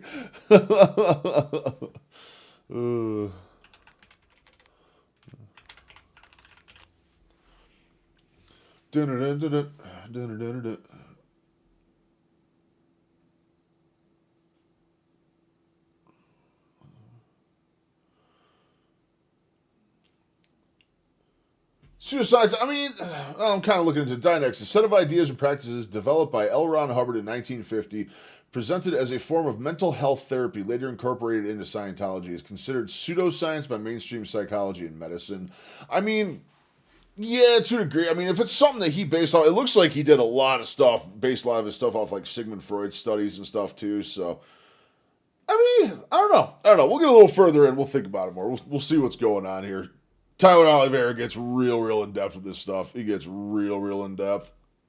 Required to learn about the galactic overlord Xenu, it made me wonder, how much did a low-ranking Scientologist like these guys you see in recruitment centers in major cities all over actually even know about their own cult? So I headed to Los Angeles. If I was going to learn about what it meant to be a Scientologist, I had to visit the Sea Org, where the elite, full-time Scientologists live in a Scientology compound and offer their labor 24/7 to Scientology in exchange for getting closer to the highest levels of spiritual advancement. But to prevent being recognized, I disguised myself. Hey man, I've been seeing your weight loss. It's amazing. Keep it up. Yo, well, thank you so much, Charles. Thank you so much.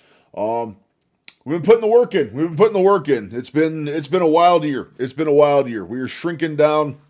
This is skin-tight stuff from months ago. We're making progress. We had a little hiccup for Christmas here. I got some weight gain back over Christmas here, but we're back shredding there. But I absolutely appreciate you stopping by to say that, man. Love kind words.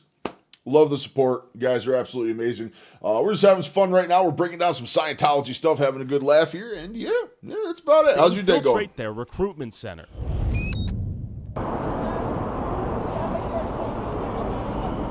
Short film? Yeah, about one of the most Dianetics. I got a couple minutes. Yeah, come on. Won't take too long. You're wearing makeup? I have some physical disabilities I have to cover. Oh, okay. This should be the 5-minute introduction. Hi there. How are you? Yeah, you know how it goes. Holidays being holidays, man. I've always been Christmas tradition in my family is me and my dad and my brother having some good old bourbon. So that definitely got a bit of a runaway train. So we gained about 10, 15 pounds back over the course of the weekend here. But we'll see what happens. We got a full BIA scan tomorrow. It's going to be awesome. We're going to see a breakdown of fat and muscle mass and water weight and all that fun stuff and see what happens there. So I'll have a video out on that tomorrow. Going to be fun, though. Going to be fun. It's going to be a good way to start the year, too. Fresh BIA, literally starting off first of the year. It's going to be really good. Really good. But we're back on track now. We're locked in. We're eating good. We're eating right. We're doing portions right. We're hydrating right. We are locked in, ready to go. I got a big goal for 2026. I have a big goal. We almost lost 100 pounds in 2025. I used to be a gym rat. I haven't been one for around 5 years. I hear it, dude. It's so easy to take a break and then end up just not going back. Me leading into my most recent diet changes and stuff, probably about 9 or 10 weeks ago, I did the same thing. I was going religiously. I was going to the gym. Religiously 3 days a week. I was swimming 2,000 to 3,000 meters a session. I was doing resistance band stuff. 5 a.m. to 10 a.m. I am a big fan of the morning sessions myself. I'm a really big fan of going at like 5 or 6 a.m. Gain weight when lifting. Oh, absolutely. You're going to pack on muscle mass. You're going to be gaining like crazy. Muscle weighs a lot more than fat does. So the more you're racking it up, the more you're going to weigh. But it's good weight. You know what I mean? Good weight. You're strengthening your joints. You're doing everything you need to do. So you're going to carry it well. But yeah, it's so easy to take a break and then just stop going. I did it around 9 or 10 weeks ago. Same thing. I was doing it religiously. Then all of a sudden, just like, oh, I hurt my knee. I needed a couple days off. And that couple days turned into a week off. And then that turned into 2 weeks and 3 weeks and a month or so. And then next thing you know, I hadn't gone to the gym in over a month. Sure, when I was 8 years of age and stopped at 19, damn, that's crazy, man. You were working out like that at 8 years old. I wish I was. In retrospect, looking back, I wish I had been working out that much in the younger years. But if it's been 5 years and 19 years old, so you're still young, brother. You got tons of time to get back on track. You got tons of time. I'm a little more limited. I'm a little older. So I got a lot to compress into a short amount of time here. But 2026 is going to be a great year. I love to hear that you're going to start going back too. That's absolutely awesome. Absolutely awesome. Love to hear it. Full support from me. No, what are you going for? Are you going to lose weight? I think the daily food, dairy, sure, every day would be cool for the last 75 days. Food, water, and a little in-depth, 3 approximate macros. Like you can find at chuck roast steaks that are fattier. I think a daily food diary short every day would be cool for the last 75 days. Food, water, and a little in-depth in the approximate macros. You can find a chuck roast steaks that are fed. Yeah, then the package. Yeah. That'd be a good idea. I'm trying to sort out what the course of action is because I'm a New York State kind of guy. The burgers got me off track. Yeah, burgers. It's not even the burgers. It's the accoutrements. It's the fries, the bun, all the veggies and stuff that come with it. You're just packing a lot of sugar into yourself. Sugar and carbs. Sugar and carbs are the enemy. A lot of us here are doing carnivore. We are a whole bunch of meat eaters around here. It's been working really, really good. Really, really good. But I'm still going to gain weight. Yeah, absolutely. Absolutely. Just your bone structure. I feel you. I'm huge, dude. My shoulders right here, my shoulders are just as wide as a standard door frame. Even if I were to lose all the weight, I still have to go through doors sideways. My shoulders are just huge, but I hear you. So are you doing more of a weight loss thing, or are you doing more trying to gain a bunch of muscle mass? Or possibly a little bit of both? That's kind of where I'm at right now. Yeah, I need to figure out a better short schedule. Having something that's going to be that daily, I think is a really good call, Bucky. We're down to one weigh-in a week. I'm not doing the push-up attempts right now. I haven't done push-up attempts in, 3 or 4 weeks? That's just solely because my joint pain in my shoulders and stuff has been so bad, I didn't want to over-stress them. You're doing lean? Gotcha.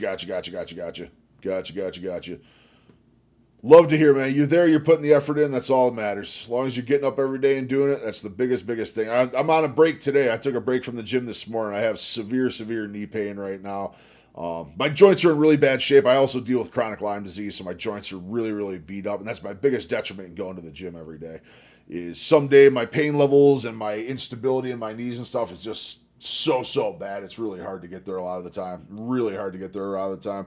But we're definitely pushing again. But we got to have I'm going to have a big strategizing session for 2026 because we are really going to make a push here in the next couple months, not only just weight-wise, but content-wise as well. We're going to bump a bunch of content. I got to start working a lot harder on this stuff. Stream, we were talking, Ron brought it up earlier as well. I'm curious what you guys feel about a completely different stream schedule right now. I'm not liking this 4 to 8 block. I think it's a bad time of day. I also think it's really interfering with my meal schedule, number one, and also my sleep schedule because I'm trying to cut off my eating at least a few hours before bed. It's making it really difficult with having to stream during this block. How would you guys be with like a noon to 4 instead of a 4 to 8 or maybe like a noon to 5? I think like noon to 5 might be the new bracket we go for. But you guys let me know. If that works for you. But we're going to change a whole bunch of stuff around. That also gives me an opportunity when I end stream. I have a couple hours to work on videos, get last minute stuff out, get it edited, get it out. Because I don't like putting videos out past like 8 p.m. 8 p.m. is kind of my cutoff for the most part. But maybe we could try a little later. We'll see what happens. This is terrible. 4 to 8 should be like 1 to 4. Yeah, that's what I'm saying. Yeah, this is a terrible time block. We've been doing 4 to 8 p.m. And it's like Rom said, everyone's coming home. They're just getting off of work. They want to worry about dinner, see the family. They don't want to be watching a stream. I think starting noon, like noon to 4, 1 to 4, somewhere in that bracket, that's a really good range. That's going to be everyone on their lunch break, their breaks at work. They have time to look at it and do stuff. Or if they want later on, they'll have the VOD ready as soon as they get home. They can see the VOD on it. So I think we're definitely going to be changing that in the near future. I got to overall just look at my schedule and figure out what it's going to be. But 4 to 8 is really bad. Had a hiccup with Papa Murphy's and ice cream Christmas Eve. Love to pull off another 4-ish months like I did before Carnivore. Simply act like it's an easy transition. Yeah, dude, it's rough again for me right now, Bucky, because I did, even with my little hiccups and stuff here that I had over Christmas, dude, I am struggling. I felt like absolute shit for like 3 days. I've been having like gastric cramping, like this nonstop ache in my lower abdomen. I think a lot of that's because I got off my GLP shot for 10 days and I went back on it last night. That's probably not assisting it. Dude, so quick, Bucky. So quick. Dude, it's like night and day. It's absolutely like night and day because I go from not even caring about food. I have my written schedule of here's what we're going to do. Here's my meal for the day. Here's what time I'm going to eat. And like when I'm doing carnivore, I'm locked in. I got everything listed. I know exactly what I'm doing for the day. I know what time I'm doing it, but I don't have that food noise. There's nothing in my head going, Oh, we have to eat. Oh, wouldn't this be good? What if we do this? What if we grab that instead? One day of slip-ups is all it takes. And I had the food noise again. I'm like, oh, we could get some pizza, or we could get a bagel. Oh, we're in our old neighborhood. Let's go to the bagel joint we used to go to. Oh, homies, my hair is starting to get there. I swear, we're going to have to cut this. I fasted for 3 days, man, and all the damn sudden, here came the holidays. I lost around 6 to 8 pounds. And here comes the turkey, ham, eggs, cakes, cookies. I know, it's just so much stuff coming at you at once. It's so much stuff coming at you at once. It's so hard to pass up, too.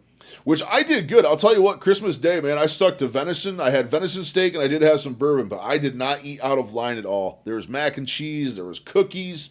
There was squash, there was ham, there was all sorts of stuff, and I actually avoided all that on Christmas Day. Did have a little more drinking and a bagel and some other stuff over the course of the weekend, but it's hard. Holidays are tough. Holidays are really, really tough. Super tough to get dialed in and do what you want to do. Hold on, I'm trying to see.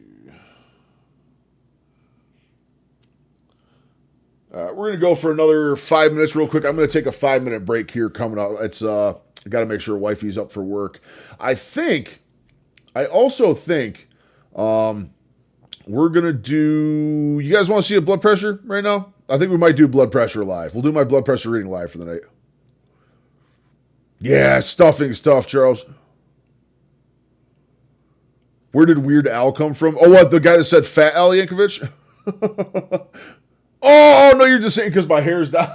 Dude, Betty, I literally got called Fat Al Yankovic in a comment on Instagram yesterday. I thought it was the funniest shit ever, dude. It's Fat Al Yankovic. I've also been getting compared to John Goodman a lot. A lot of John Goodman comments. Yeah, Charles, no joke, dude. Stuffing is so hard to avoid. It's so, so good. So, so good. Well, I managed to stick to some venison, nice lean cut for Christmas. It was really, really good. But bourbon, the alcohol got me this time. I'm not a huge drinker anymore by any means, but some Christmas glasses of bourbon turned into like 4 bottles of bourbon with my friends and family and all this other stuff. So we just kept going. What do we got? 5:52. Yeah, we'll give her like another 7-8 minutes here. I'm going to take a quick 5-minute break. I'm going to wake the wife up, and then if she's got time, we're going to do my blood pressure live on stream. We'll do a live blood pressure reading here. We'll get the cuff down here. Wifey doesn't want to be on camera, but we'll usk her off to the side here. She'll be fine. We'll get the blood pressure cuff on. We'll get a good reading for you guys. We were... I was joking you were referring to the Instagram. Yeah. Fat Al Yankovic. I got probably the meanest one I've ever gotten was yesterday. A guy yesterday said something along the lines of, when you people do this, referring to my type of videos where losing weight and stuff, why when you people do this do you have to do it half naked? You are truly repulsive to look at. That was probably the meanest one I've got. And that one actually made me go, oh. But then you think about the level of piece of shit that guy is on the inside. Yeah, which side of the equation you want to be on? I don't know. Instagram's fun. Actually, let's see if we got any more fun Instagram stuff right now. Oh, no new comments.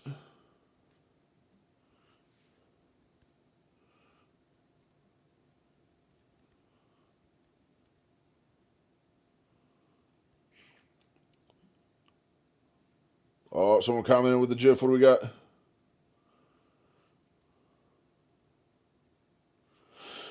No, we're actually, it's just a whole bunch of kind comments. Instagram was very nice today. Very, very nice. Very, very accommodating. Accommodating of my feelings and my journey. We got 6 o'clock. I think I am going to have one short coming out tonight, guys. It's going to be 8 p.m. I'm going to have it out at 8 p.m. We're just going to do that. We got the day 30 Lion Diet. Today, day 30, by the way, if you haven't been in here, today is day 30 of Lion Diet. We actually made it this far. Realistically, with the Christmas foul up, it's probably more like actually day 27 with the screw ups. Well, you know. Carnivore helps you lose a lot of inflammation, water weight, and things like element do help you stay a bit more hydrated. It might be a small factor in that 15. Yeah. I have been doing a lot of Element. I will say I have gone from, especially on gym days, I'm doing 2 Element packets a day. So maybe that could be a contributing factor. Also, again, my hydration hasn't been great. Maybe I've been retaining because I'm not hydrating enough.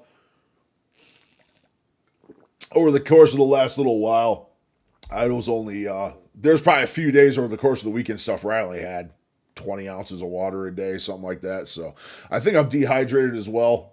We're going to see what happens with that, but who knows? Let's see what happens. We got the BIA tomorrow is going to give us a good read. We got the weigh-in Friday. I'm content. If I get back to 475 by Friday, I'm content with that. We should start shredding again from there, I hope. I hope. Like I said, I'm not a huge fan of Lion Diet. I really don't like Lion Diet. I can't wait to go back to base carnivore. But we're going to stay the course. We're going to see what happens and go from there. All right. I'm looking at the stars. Oh, yeah. Okay, actually, let me show you this. Yeah. What is it? I want you to take this. What is it? So that's actually one of the films online. Dianetics? Uh-huh. Well, it's nice to meet you. I think you should watch it there. That's best. Now can you show me the film? Oh, hey, guys. Thank you, miss. She told me she'd show me the film. Oh, you want to see it? Yeah. All right, come on, let's go. Oh, I see it. Oh, I got you. What are you talking about? Oh, never mind. What does this mean? What about all are welcome? Bye-bye. What did they tell you? What did they say? They say it's religion? They were targeting the Hispanics who could not speak English, predated upon the Hispanics. We saw Shannon in the flesh. Xenu! My disguise had failed me. This was most likely due to the work of Streets LA, who has committed himself to destroying Scientology after a Scientologist mocked the death of his murdered son. You should have been a better father. Oh. You really should have. Yes, my son died. See, this is my son died because I'm a bad father. We met up at the infamous Big Blue Building, where members of Scientology's Sea Org live. Who is it? Go get her. Oh, God, I'm so sorry.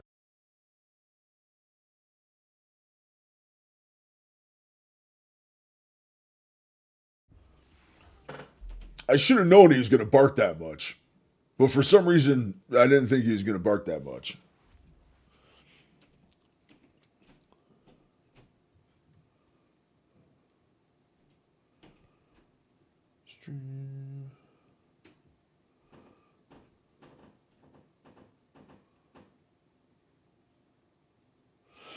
All right.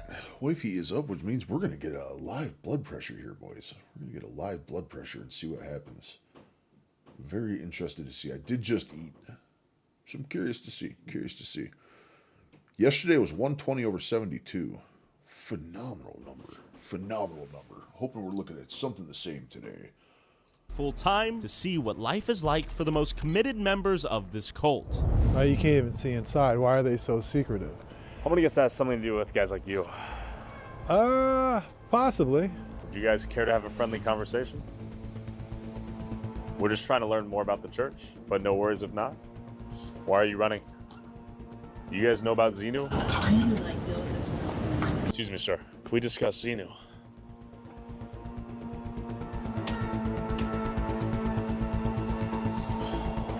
Can I ask you a question, miss? I'm sorry, but that's such a bad disguise. Maybe after Christmas, might make a cool video too. We were discussing it, Rob and I. For what? The stream time, Benny? For stream times?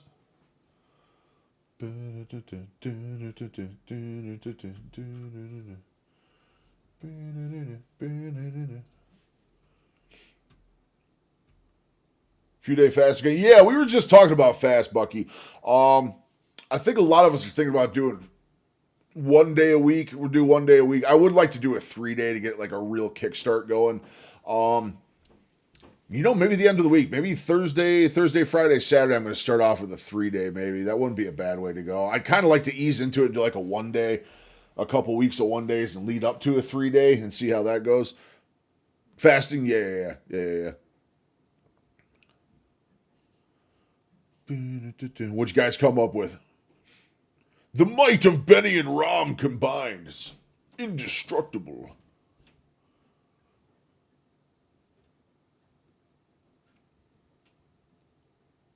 squashes the food noise a little quicker. Yeah, see, I'm past that. I'm past the food noise. I don't have any of the food noise going on. I mean, wifey's got some nasty stuff around the house. There's like some cookies and stuff upstairs.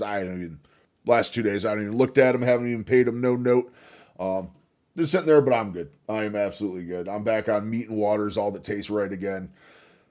The crazy thing is, I think my hiccup here for Christmas is one of the biggest things that made me realize, like, we're sitting there and I'm eating what used to be my favorite bagel place in the world. I mean, up in the northeast of the country, they take bagels seriously up here. And I had an onion bagel with my favorite garlic and herb cream cheese, and it didn't even taste good anymore, which was mind-blowing to me. It just did not taste good anymore. I think that made this one end so much quicker than Thanksgiving, or not get as out of hand as Thanksgiving got, because that food noise just wasn't as bad this time, because no matter what little things I had over the course of the weekend, anything I had is just like, damn, this is garbage. 20-hour fast sometimes. 36 is a good first number, I think. Yeah, I mean, I'm generally like 18 hours a day. 18 hours is my minimum fast every day. Usually that's what I shoot for, but 24, sometimes it's 24. Today was 24. I ate at like 4 p.m. yesterday, and I think by the time I got downstream, I ate right in the beginning of stream today. It was like 10 after 4, so I was right around 24 hours today. Feel good. No food noise. Completely full right now. Full to satiation. I did, however, redo my GLP-1 shot last night, so that could be a part of the fullness. I had 10 days of not doing it there, so I don't know. A day weekly and 3 days in a month. I think you watch the same influencers. You just might. You guys just might. You guys just might have some of the same stuff. Give me 1 second. I'm going to be right back. I'm going to talk to the wifey real quick, and then we'll see if we can get that done live on stream. I'll be back in 2 minutes.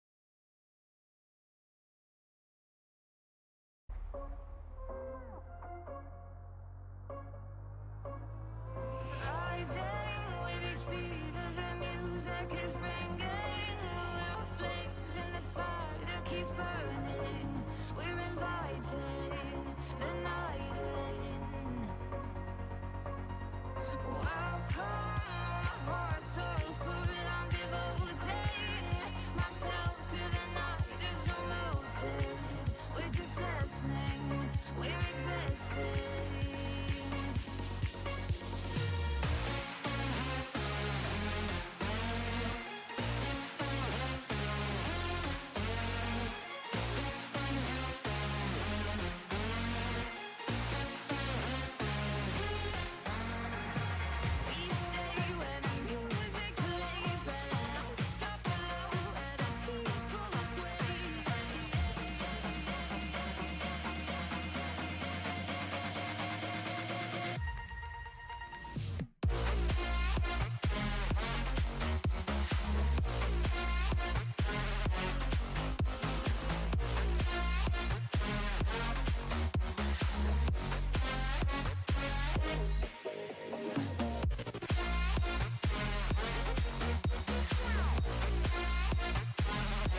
Yo, let's go, Rick. I've only done one 3-day fast eating carnivore, and I know, but darn you two, so I'm a little leery to try again. TMI with those blood clots involved. Yeah, it's rough.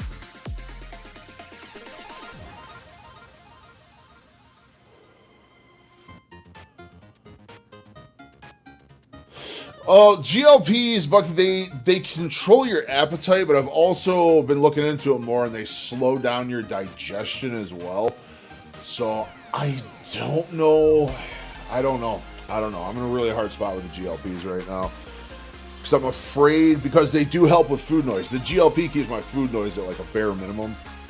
And I'm afraid to not have it. Rick, that's awesome though, dude. That's absolutely awesome. Love to hear it, man. Love to hear more people going keto, carnivore. Absolutely love to hear it, man. I wish her the absolute best of luck. I hope she loves it and does everything she's shooting for. Give me 2 seconds. We're just getting ready here. We're going to have a live blood pressure reading from my cardiac nurse wife.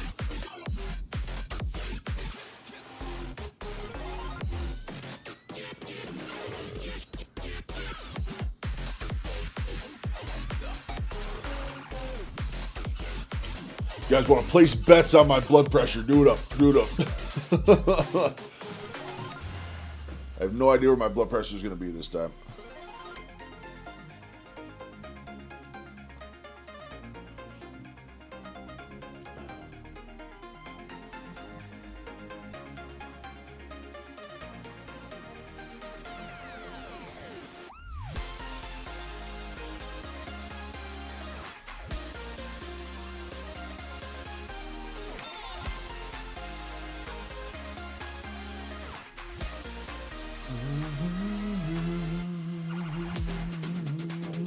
$118/72. I like it. I like that prediction. I'm hoping that's what it's going to be. We'll see. I get all riled up when I'm streaming. It could be a little higher. Sitting here yakking away, getting all riled up over Scientologies and whatnot.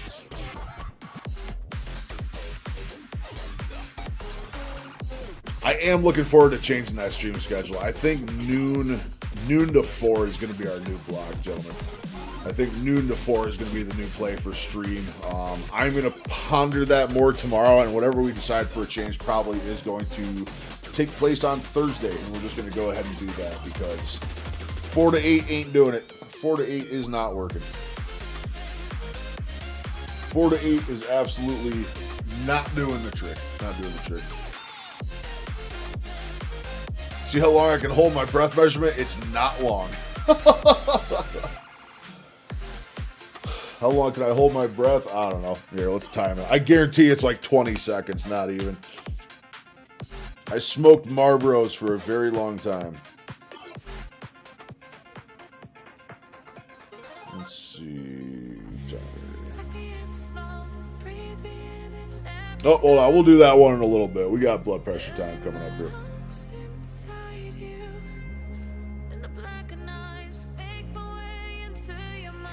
Live blood pressure reading.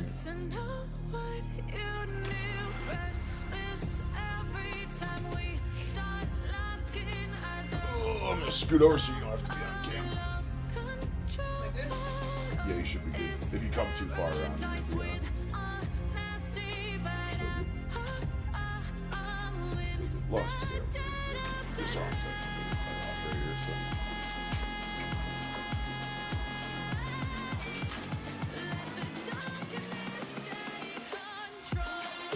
Well, that's the first problem, Benny. You're trying to make sense out of it. All right, boys, we're cuffed up. We got the cuff on. Let's see what we got. I get to hold the dial every time.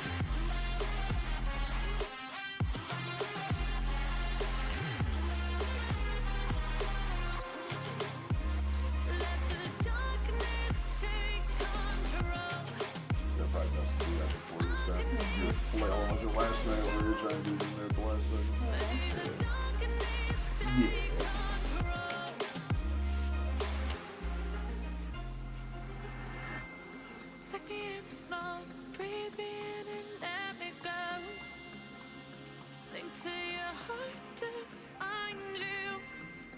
Open up your eyes till you're blinded by the lies, so you can see what you do. Restless every time we start locking as a lost control. Oh, it's paradise with honesty, but in the dead of the night, teardrops on the floor. The pain is over. 118/70. Bucky, you were so violently close. So violently close. 118/70.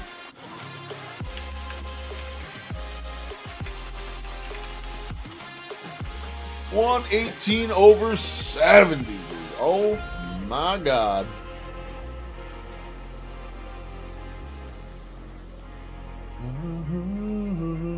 Oh yeah, you know it, Rick. You know, is that what that is? A manual meter? Yes.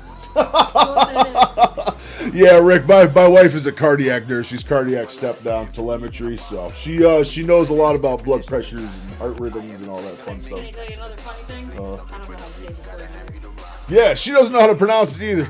I know what it is, but I can't pronounce it. Sphygmomanometer.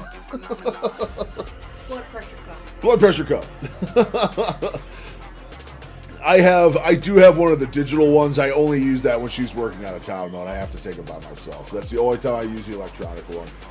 It's ballpark. I consider that one more of a ballpark than an accurate reading. But that right there is officially a cardiac nurse taking my blood pressure with the manual sphygmomanometer.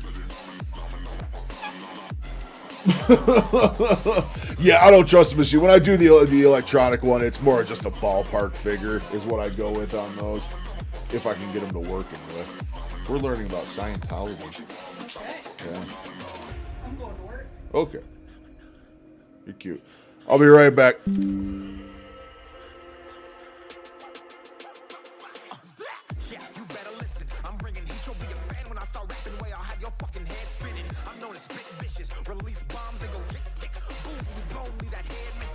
Phenomenon, stacking cheese like it's Parmesan. 8 different flows, call me Octomom. I'm moving fast like the Autobahn, and I'm independent, so I'm not your fucking starving like it's Ramadan. Sick, twisted, gifted, can't copy, printed, can't hold me down. I shape shift, I'm liquid. I killed this beat, I might get convicted. They know how I move, it was predicted. Persistent, spoke it into existence, so consistent, no assistance. Hear me once, become addicted. If I rap it, then I live it. There's no cap when I be speaking this. This ain't what you want, bitch. I'm a fucking phenomenon.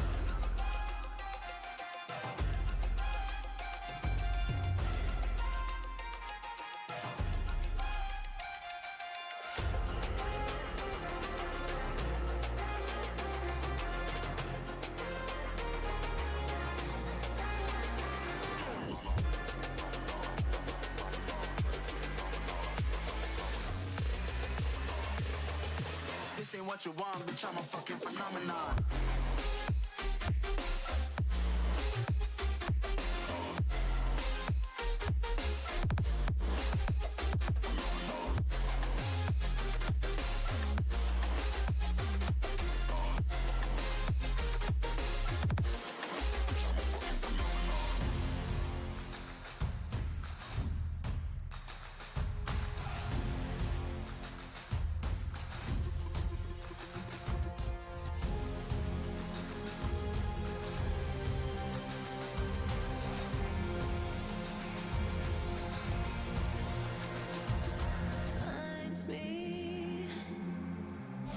I love you. Oh, baby.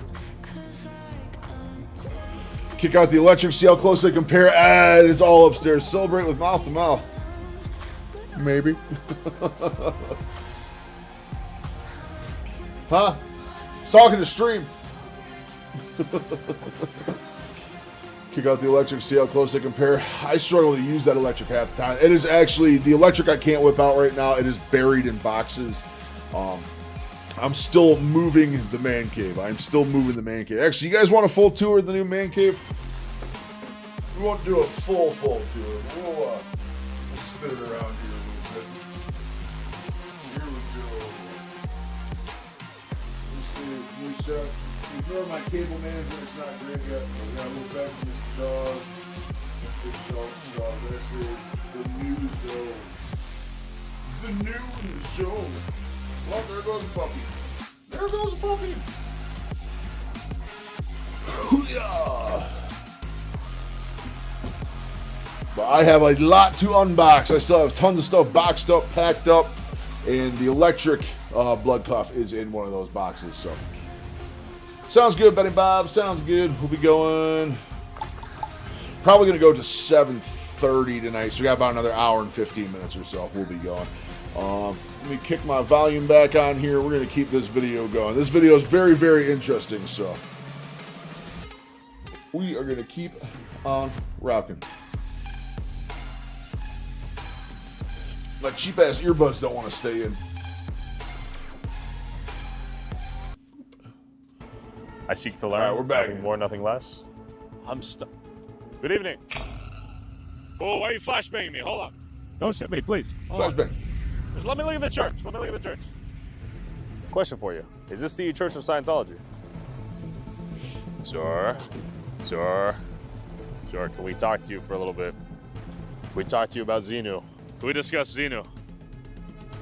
Do you work for the church? I can't talk. Do you know about Xenu? I can't talk. Sure. Can't talk. His behavior Can't resembles talk. that of a North Korean. Gentlemen. His behavior is that of a North Korean. We need to discuss Xenu.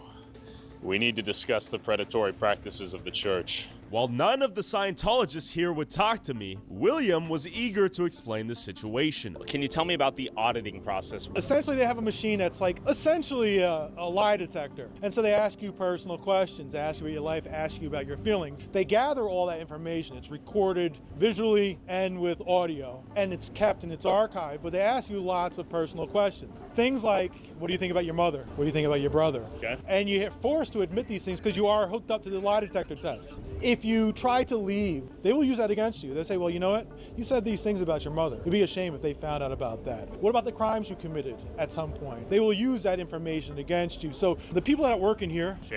Shannon is a member of the Sea Org. She works 110 hours a week. She gets paid $47 per week. Actually, she gets paid $0. She gets $47 a week allowance. It's not considered work. It's considered religious volunteering. And so therefore, they get around labor laws. And they get an allowance, but they have to buy their own toiletries and stuff. So they don't get any money. So they're working 14, What 15 the hours fuck a day, is 7 that shit, dude? 110 hours a week for $40. 110 hours a week for $40 motherfucking dollars. Like, what is that? All right, Bucky, if you're still there, we're going to try to hold our breath here and see what happens. I guarantee 20 seconds.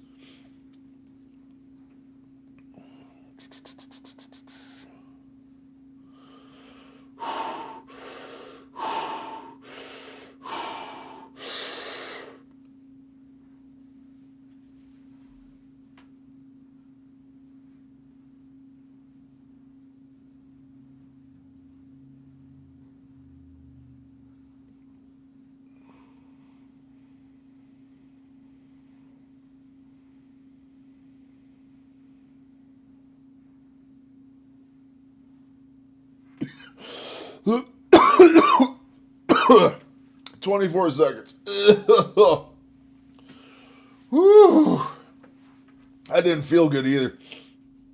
Oh, my lungs are cooked. My lungs are absolutely cooked. 7 days a week. They don't have cell phones. They don't have computers. They don't have access to the outside world. Seriously, the weight of the just people all you this see right sitting here on my come from other chest countries on religious fucking visas. sucks. They take their visas away, and now you're forced to work. But if you want to leave, you don't have your visa in hand. You don't have any ID. What are you to do? You're stuck. So to me, that sounds a lot like human trafficking. Is this the main point of residence for all of these Scientologists in LA?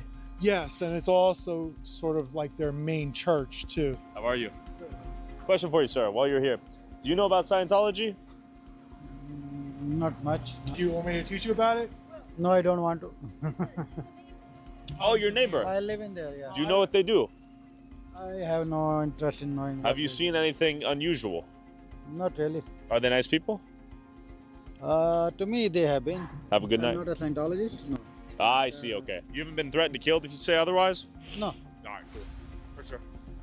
She lives in the I Scientology don't let building, anybody even though kill he's not a myself. Scientologist. That's what I'm talking about. They called the police on you before, though. Police have come over there before, right? I kicked the police out. Yeah, I remember that situation. Why are they calling the police on you? I have no idea. They made a false alarm. I don't know. Okay. But after that, once I kicked them out, they never showed up. I was okay for the first time. Second time, I told them, you better find out who What called are you, you otherwise doing, don't puppy? show up on my place, otherwise it will be consequences. So after that, nothing happened. Where his house is, they own the whole block. He's being He a lives crazy on the dog. block right there. He had Being a crazy had dog. conversations with us, and because of that, he was rewarded with having the cops called on him. Why does the police play ball with them and their antics? Listen, they give a lot of money to the police foundations. Money because they have slave labor, meaning they have all sorts of money to throw around wherever the fuck they want.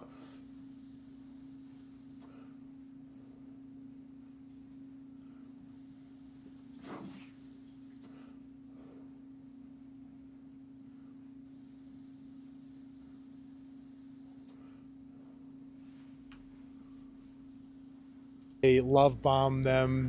Quite honestly, I want to separate that relationship. And I feel that over the course of the last year, we really have separated that relationship. I don't think they come to their rescue the way that they had in the past. Let's see if they're coming for us. We're used to them showing up. No, yeah. That wouldn't have been surprising if they stopped here, came out, show of force, See get what out of AI here. says about streaming times. They may be here for us, believe it or not. They call out their sirens. No, we've had the cops called 50, 60, 70 times. Last week we were here to claim that we were committing burglary at like 12 o'clock in the afternoon, just walking down the street.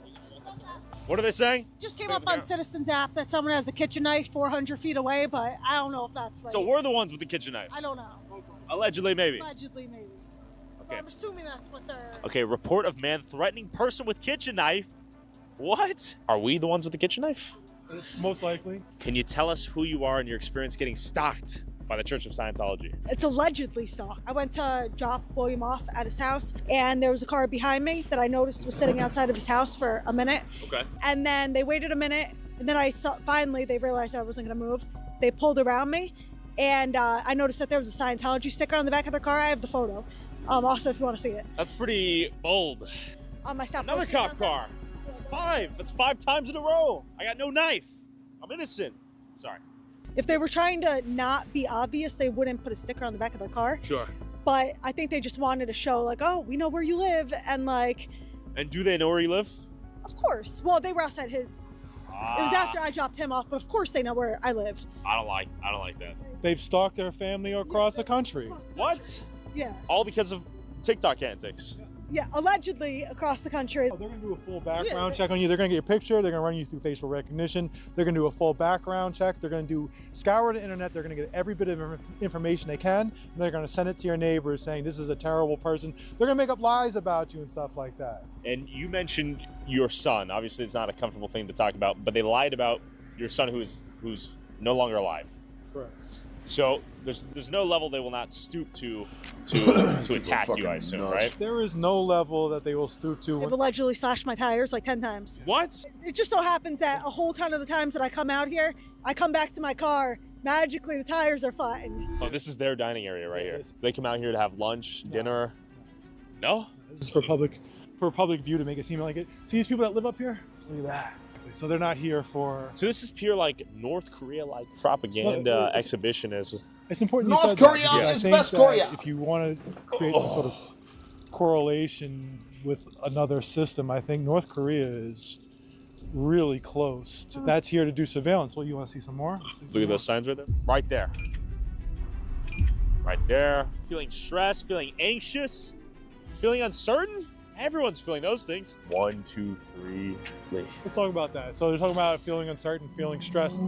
Those are those body. Everyone. There's those body things. I'd be feeling a little stressed out too if I had 30 cameras pointing at me all the time. Like, oh my God, this one camera's enough. That they think came from the aliens that are infecting us. And the way to get rid of that is get rid of those statements. Through auditing, through paying hundreds of thousands of dollars. I want you to set it straight. Is this a religion or is this a business? It's a business. It's a multi-level marketing scheme. What is the objective? To make money or to help people? Their main goal is to keep it, is to help Scientology survive at this point. I want to know Also, that. look at this van. You think that's a Kaiser guy? That's My dog's being rather emotional this evening. Facilities. They have the vans and they have the buses. So tell me about the most famous rapist Scientologist. Yeah, Danny Masterson. He was known rapist, convicted rapist. He was a Scientologist? 30 years or 40 years in jail right now as we speak. And the Church of Scientology funded his legal team? They funded the private investigative work and all the sort of black ops to smear the victims, but also target the detectives that were investigating the case. Really, if you can prevent recruitment, continue to make them look a fool, as in just show what their beliefs actually are to the common public, this cult will die eventually. Yeah, information is going to put this cult out of business. They should be scared. Why should they be scared? Because you're out here with a camera exposing them to the world. That's not something they want. Again, if you believe in your product, if you believe in your organization, you believe in your religion, you should want to try to get your message out to the world. Somebody's here with a camera and has millions of followers. You think they want to come out and get their story told, but instead they retreat behind there. That says a lot. In fact, that's the wildest part, dude. If you swear by belief and ideology that hard, you would think you want to get the word out. You want to spread that word to as many people as you can, involve as many people as you can.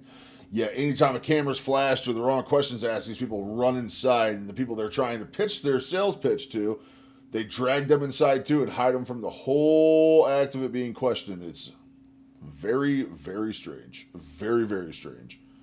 Dislike negative PR. They actively sue and defame any of their outspoken members who have left the church and exposed its inner workings, like Aaron Smith-Levin, Tori Magoo, and the niece of Scientology's leader, David Miscavige, Jenna Miscavige, whose aunt Shelley has mysteriously gone missing. Before I infiltrate Scientology's Church of Spiritual Technology, a fortified compound in Twin Peaks, California, rumored to hold Shelley Miscavige as a prisoner, let's hear from 3 former Sea Org members who signed a $1 billion year-long contract to work for Scientology. But real quick, have you ever gotten into a car accident that wasn't your fault or gotten hurt at work? Well, your injury could be worth millions, but insurance companies often lowball their clients. If you become Morgan & Morgan's clients, they'll fight to get you the compensation that you deserve. And as America's largest personal injury law firm, they're ready to take on insurance companies of every size. And Morgan & Morgan is so simple, you can scan the QR code on screen. Thanks, Morgan & Morgan. Back to I don't need legal help yet. Aaron, at what age did you join Scientology? So I never joined Scientology. I say I was born into it. I was 4 years old when my mom got involved in Scientology. I don't have many memories earlier than that, so. I was a hippie in Haight-Ashbury in the 60s. I got in 1969. I was in Scientology for 30 years. So while I was in college, these 2 kids from high school brought me a Dianetics book. And I only read 3 chapters, and I quit college, and I hitchhiked in '69 from Chicago to LA. My parents joined Scientology's most dedicated group just before I was 2 years old. That group was called the Sea Org. So initially we lived in an apartment with another couple. We had 1 bedroom and they had another bedroom, and then the kids would sort of stay in the living room on bunk beds. While our parents were working during the day, we would be at the nursery where they would teach us sort of the ABCs. Even before kindergarten age, we were learning those. There's not much a kid that age can do in Scientology. Yeah. They didn't really want us being outside of the nursery. But then we would have family time for like a couple hours in the evening, which was just where our parents would come to the apartment and we could spend time with them. But then that got canceled when I was about 4. And so from then on, I only saw them once a week. What drew you to want to be one of these auditors? They had this whole secret language that they use, which is part of every cult. They all looked and sounded so happy. They were very passionate about auditing. So I thought, this is perfect. But it wasn't really a school. It was kind of like a child labor camp. So basically half the day we would do heavy manual labor, which was like digging trenches, hauling rocks, planting trees, digging rows for vegetable gardens. It wound up being like 30 hours a week that we were doing like labor. We would do schooling in the afternoon, but there were no grades. So it was a bunch of kids from 5 years old to 17 years old in the same room. Whoa. Yeah, so there was no teacher at the front of the room teaching you stuff. You had a self-led checklist, which you followed. None of the kids got a diploma. Like, we weren't being given a standard education. So when I was 12, then I was sent to Clearwater, Florida. My parents were still in California. And then we were sent to Clearwater, Florida, where I live now, and started studying, training, and working full-time for Scientology. This Scientology organization here in Clearwater, Florida is the highest level and largest Sea organization base in the world. Last month, for the first time in Clearwater's history, a city council candidate endorsed by Scientology won their election with a margin small enough that the Scientology vote itself was the determining factor in the outcome of the election. David Miscavige now has Clearwater's political establishment exactly where he's been trying to get you for decades, which is completely beholden to keeping Scientology happy in order to retain power. When you come to Clearwater, do things get better or worse?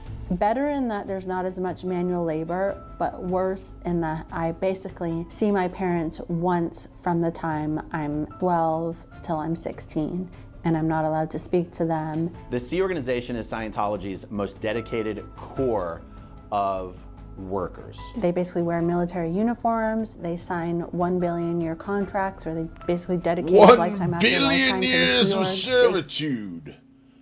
My goodness, man.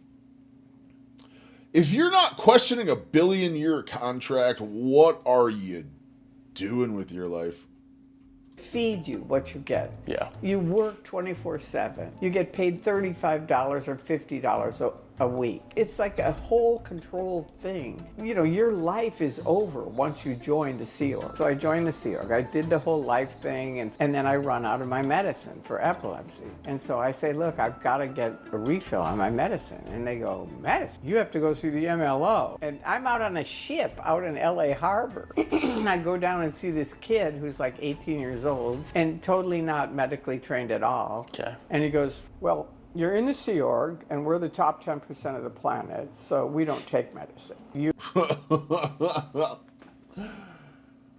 Oh boy. Oh boy.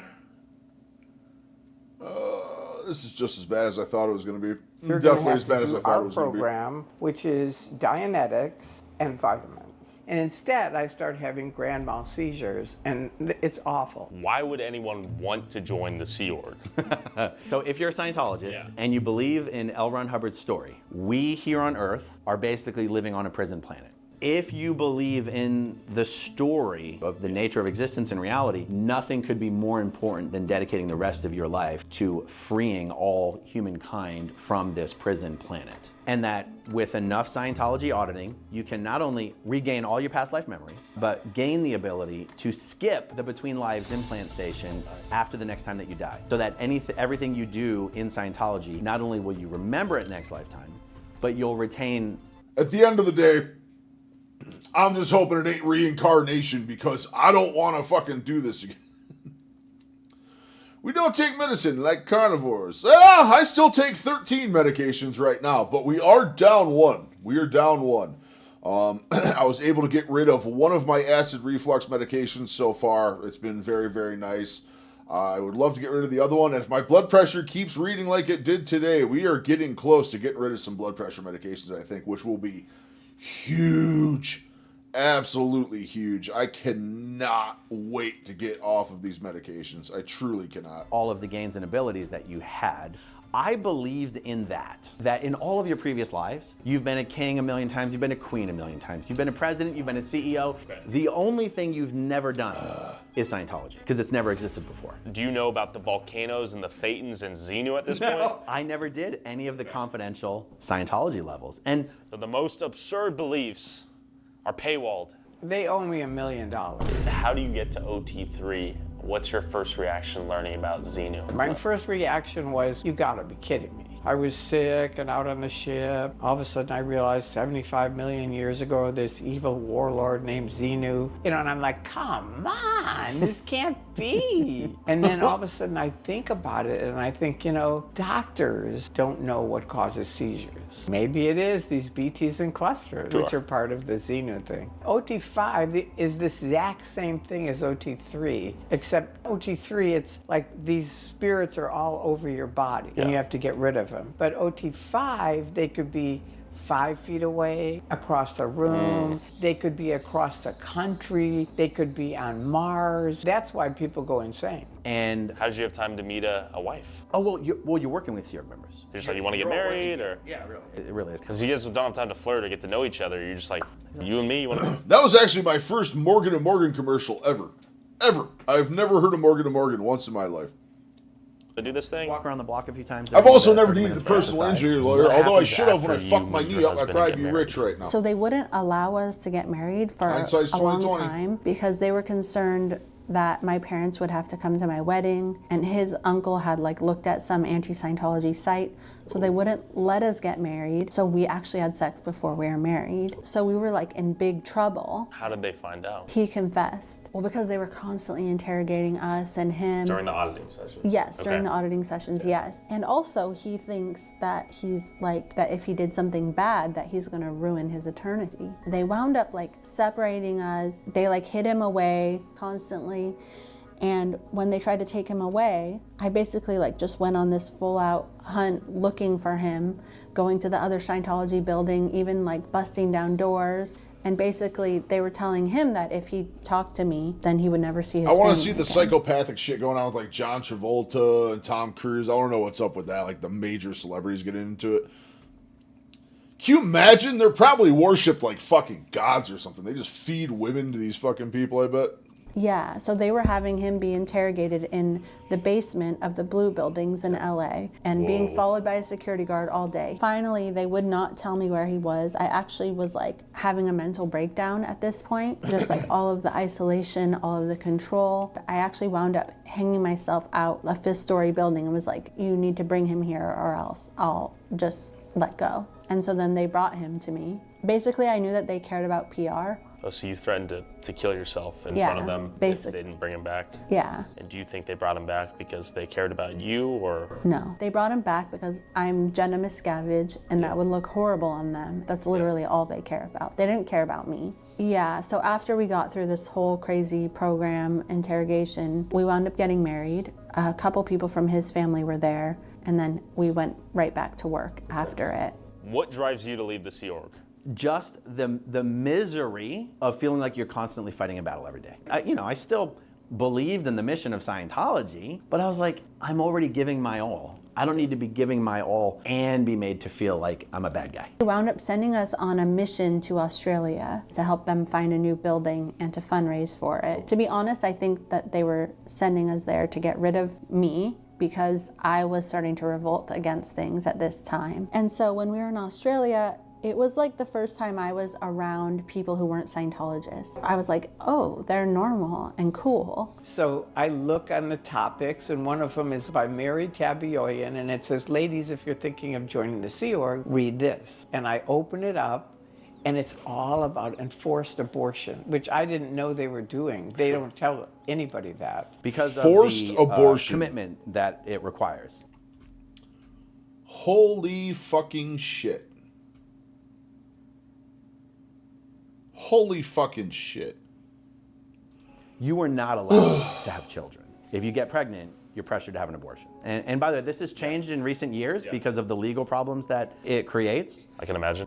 Your seniors, your coworkers, and the ethics officer will basically give you a bunch of stuff to study and say, what's the greatest good? It's the greatest good for you to get an abortion and continue to work in the Sea Org. When she got pregnant, I literally said, Heather's pregnant, we're not getting an abortion, and so we'll be needing to leave. It was all really descriptive. So I just sat and cried for like 4 hours. I just couldn't stop crying. That was it. I just realized, wait a minute, this is the end of the line for me. I'm not going to support a group where they make women get abortions. Well, when we were in Australia as well, I was actually able to be in contact with my parents. Okay. And they would tell me some things about like how that were being reported at the time, some things they witnessed about my uncle Dave beating people and treating them horribly, making them sleep under their desks. So around 2009, what did that a whole say? bunch of My parents. Okay. And they would tell me some things about like how that were being reported at the time, some things they witnessed about my uncle Dave beating people and treating them horribly. I was personally beat up on 5 separate occasions by the head of Scientology, David Miscavige, said former Scientology director Jeffrey Hawkins, member of the church for 35 years. Shouldn't have fucked up, I guess. I don't know. Horribly making them sleep under their desks. So around 2009, a whole bunch of former Scientology executives who had been famous names in Scientology started speaking out in the press for the first time about how horrifically abusive it was working for David Miscavige at the International Management Base in Gilman Hot Springs, California. Now, for me as a good little Scientology soldier, that took everything I thought I knew and just turned it upside down. Okay. And I was like, I thought that no matter how terrible it was working in the Sea Org in LA or in Philly, that the closer you got to David Miscavige, the better it would be. And it turns out, the higher up you got and the closer you got to David Miscavige, the worse it got. I mean, one day at work, my ex-husband got a call. They were like, can I speak to Dallas Hill? He got on the phone and they're like, yeah, I'm a good Samaritan. I have a police scanner and there's 2 people that are following you every day and have been for the last month. Once someone is considered an enemy of Scientology, which means they are somehow speaking out to the press, to the public, speaking out in a way that causes bad PR, bad repute for Scientology, they are a suppressive person, which is the same thing as that's what it seems like, man. You step out of the realm of control, man, they will literally try to ruin your life in every single possible aspect. Like, that is just fucking insanity, man. Absolute insanity. And they are fair game, which means any Scientologist can do anything to ruin and utterly destroy those people without any consequences from the Scientology authorities. They hired 3 people to write shit against me 24/7, 365 days a year. Besides the lies, you know, they broke into my house, they stole all my receipts that I had for money. You know, they brainwashed my husband, so he was against me. There was one key Scientology executive who sent out an email to all Scientologists saying, L. Ron Hubbard good, Scientology great, David Miscavige bad, stop supporting him. That was a big deal in Scientology. My mom was sharing that email with important Scientologists, so she got kicked out. So then they come to me and they go, you gotta disconnect from your mom or you're gonna get kicked out. I said I would disconnect, but I didn't, and I lied about that for a couple years, and eventually due to Scientology's spying and snitching culture, they kept catching me in this lie. They realized I was never gonna disconnect from my mom. So they go, okay, you're out. So then they go to my wife. I say I keep it short because it's always hard for me to discuss, but it's impossible. I'm still gonna try to keep it short. Okay, so they go to my wife and they say, you have to divorce Aaron or you're out. And she goes, well, that's not gonna happen. And they go, okay, you're out. So then they go to her parents and they say, you have to disconnect from Heather and your 3 granddaughters or you guys are gonna get kicked out. Heather's parents have 3 other kids who are all either Scientologists or connected to Scientologists or married to Scientologists. And so her parents disconnect from her and our kids, and they basically never saw them again, even though they lived just a few miles down the road. And then Heather's father died. And just to show you how insidious it gets, and honestly this helps explain why I'm so dedicated to doing everything I can to take down Scientology and why I upload as often as I do. Her father owned a bunch of properties. 2 of the properties that he owned were right across the street from where we were living. I mean, at this point our kids were like, I don't know, 2, 4, and 6, were they 5, 7, and 9? They were young. So whenever we would see them across the street doing maintenance, we would tell our kids to go over and say hi. And their grandparents would run away from them and run inside the house, but the kids just thought it was a game or whatever, and sometimes the kids would catch them and sometimes they wouldn't. So eventually, Heather's parents had to report themselves to Scientology for talking to the kids. And Scientology said, well, is this gonna continue to be a problem? And Scientology made them sell the properties just so that our grandkids couldn't see them anymore. And that is why I call Scientology a family-destroying human trafficking cult. Clearwater is the last place that Scientology is going to give up ground or sell property. Aaron, thanks so much for your time. Fucking Let's go see if I can sneak in. Okay. Before we infiltrate Scientology's headquarters in Clearwater, Florida, I want to ask the local non-Scientologist residents who live here their thoughts about Scientology buying up a significant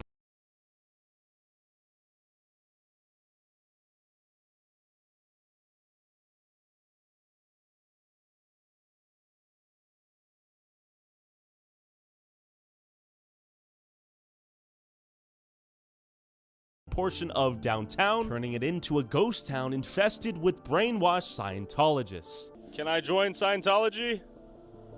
Can I join, please? Please, please, please, please, please, please, no! Right there, another one. You can see them in the suits. What are your thoughts on Scientology?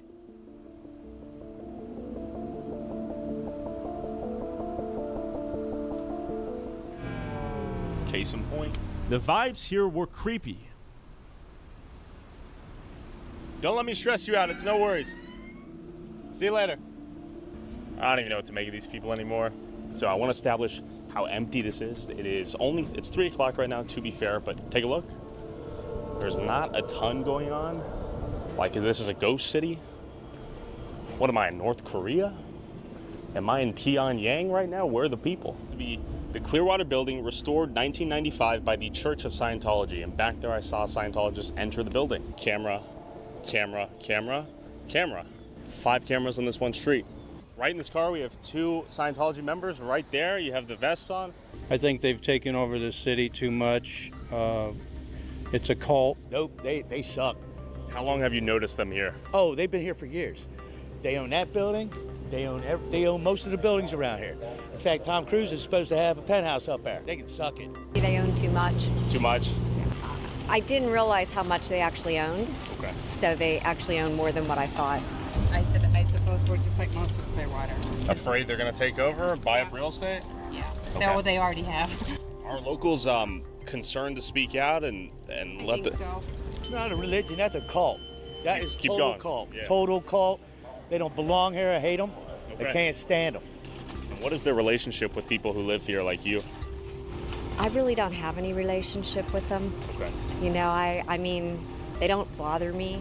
I think as long as they're pulling their share and paying taxes and doing, you know, but I do think that maybe they own a little bit too much property. Do you have any thoughts on Scientology here in Clearwater? Are you a member? I've got plenty, but I have probably stronger thoughts on people attacking you without permission with a camera on your face. Well, please delete that video. Do you have any thoughts you'd like to share? We can blur your face. I want the card from your camera. What's up? The card out of your camera.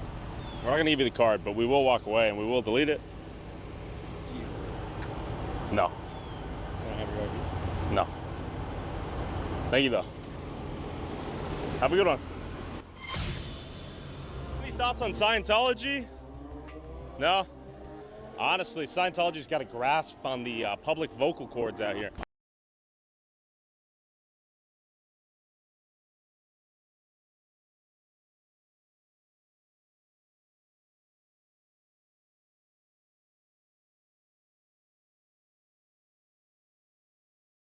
I'm trying to collect the public's opinion on Scientology and here in downtown Clearwater. Do you have any thoughts you'd like to share? No opinion. No opinion? All right.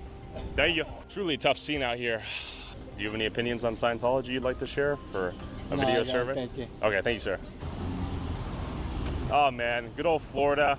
Our guy here is probably gonna shoot us, so we're gonna go this way. I wonder if he is Scientology. I highly doubt it due to his initial response, and then he got a little spooked. He said he wanted the SD card to be pulled out and deleted. Not that deep. How are they here? Maybe trauma. They're not nice to the locals. I know that. Yeah. If it was your way, would you prefer they all leave? Yeah. Okay. Yeah, I would.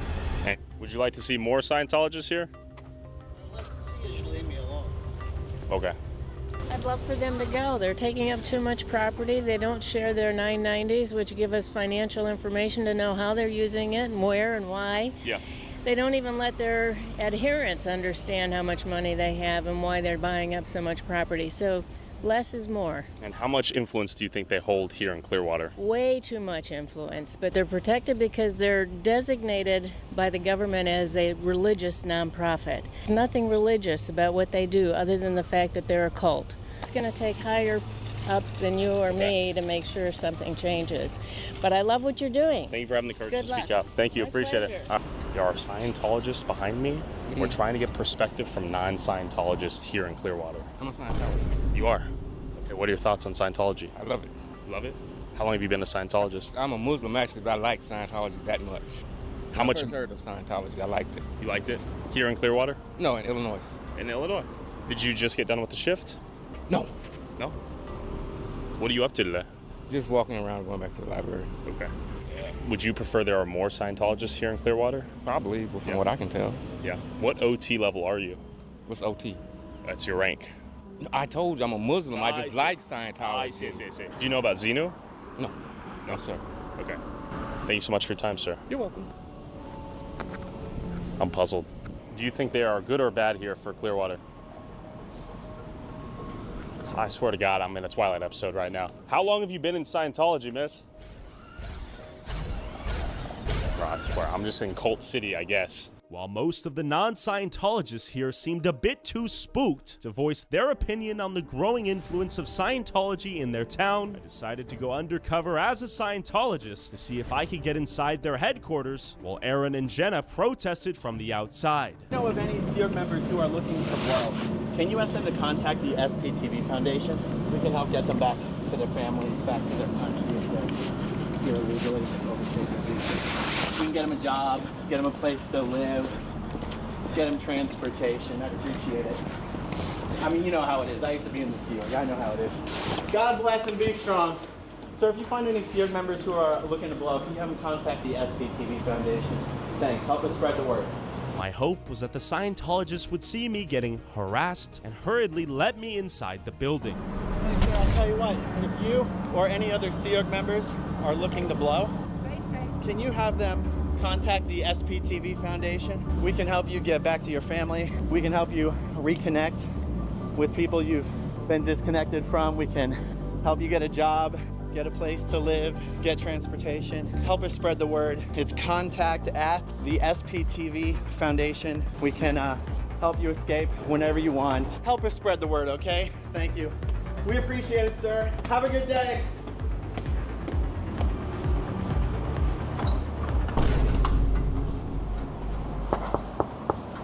But they weren't as stupid as I thought they were, leaving me no other choice but to find a different entrance into the compound.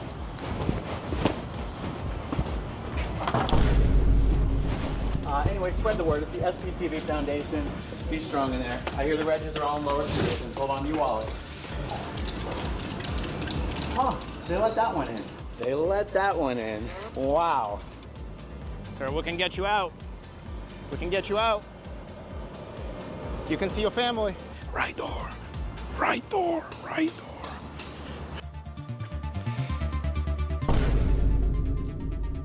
After being locked out of countless doors from my own cult's building, I found a secret entrance.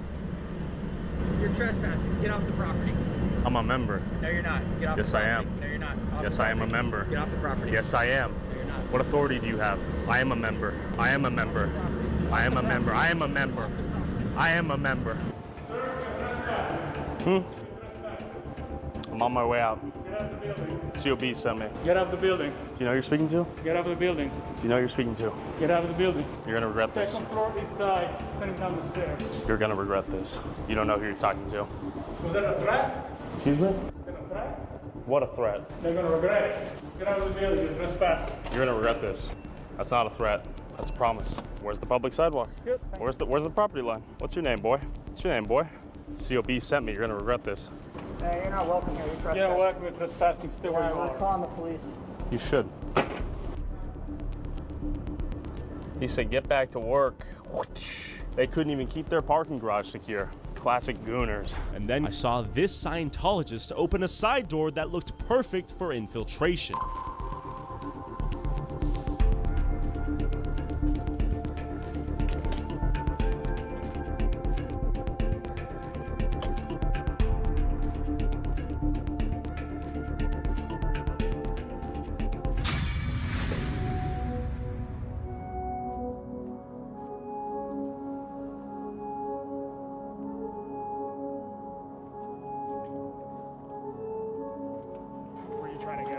COB sent me. I'm sorry? COB sent me. You go this way. But real quick, Wait with me, you silly saying. there are some things so insane YouTube won't let us upload. No more scary. Bow, bow, bow. Fit it up and show them that pussy. Just leave But luckily, you can watch it all on patreon.com/Tyler Oliveira and get early access to these videos for $5 a month. And you can watch the uncut extended version of these interviews and me infiltrating Scientology's Church of Spiritual Technology that I'll be sneaking into later in this video. Huh? Close the door. Who are you? You can head that way. Yeah? You're actually trespassing right now. Am I? Yeah. You have credentials? Yeah. COB sent me. Okay. Yeah. That'll be docked. It's docked after your score. COB sent me. You failed the security test. You absolutely failed that security test. Enjoy the gulag, my friend. Who took the locks on these doors? Did you guys forget to lock them?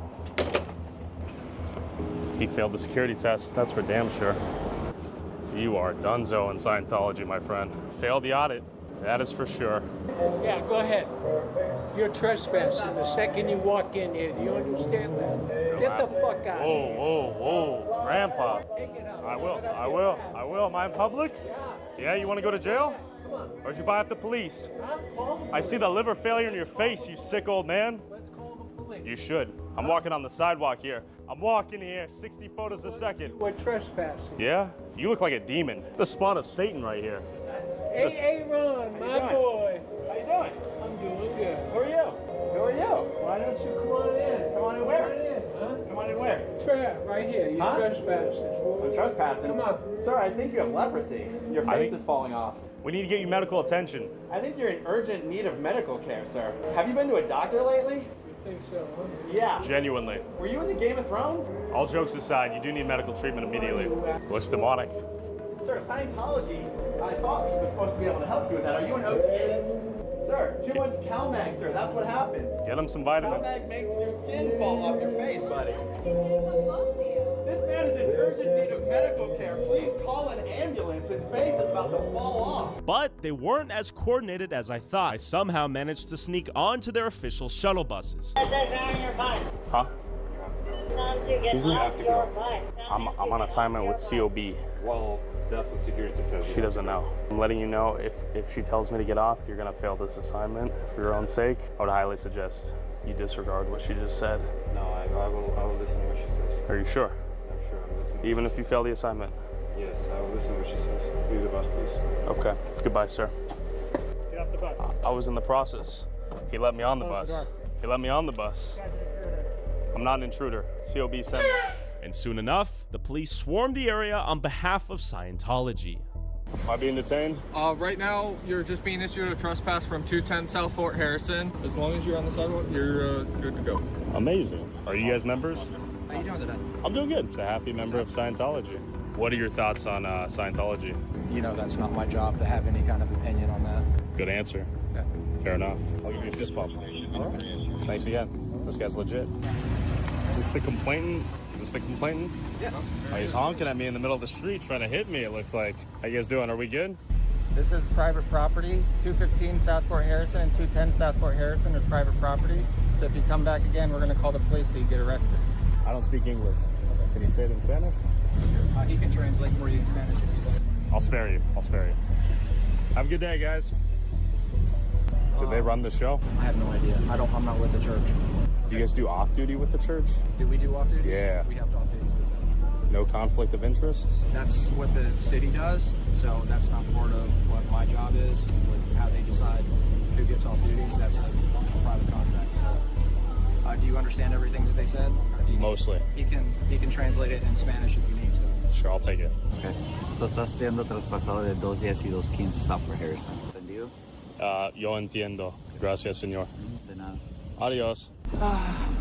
Which property is this? Trespassing. I thought I got trespassed over there, though. You understand private property is? I thought I got trespassed over there. You're trespassing here too. Really? That's right. I don't think that's true, though. I don't care what you think. Oh, damn, that's badass. Why do you wear a mask? Tyler, what did you come out here for? You think this is going to be good content? You tell me. I don't know, Tyler. What's your first name? Doesn't matter. Oh, you're right. Because you've allowed yourself to become a mindless robot.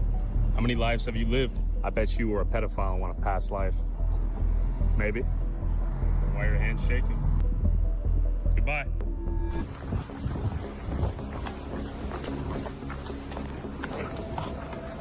Hello. Is this a bank? How long have I been muted? Oh my god. Yes.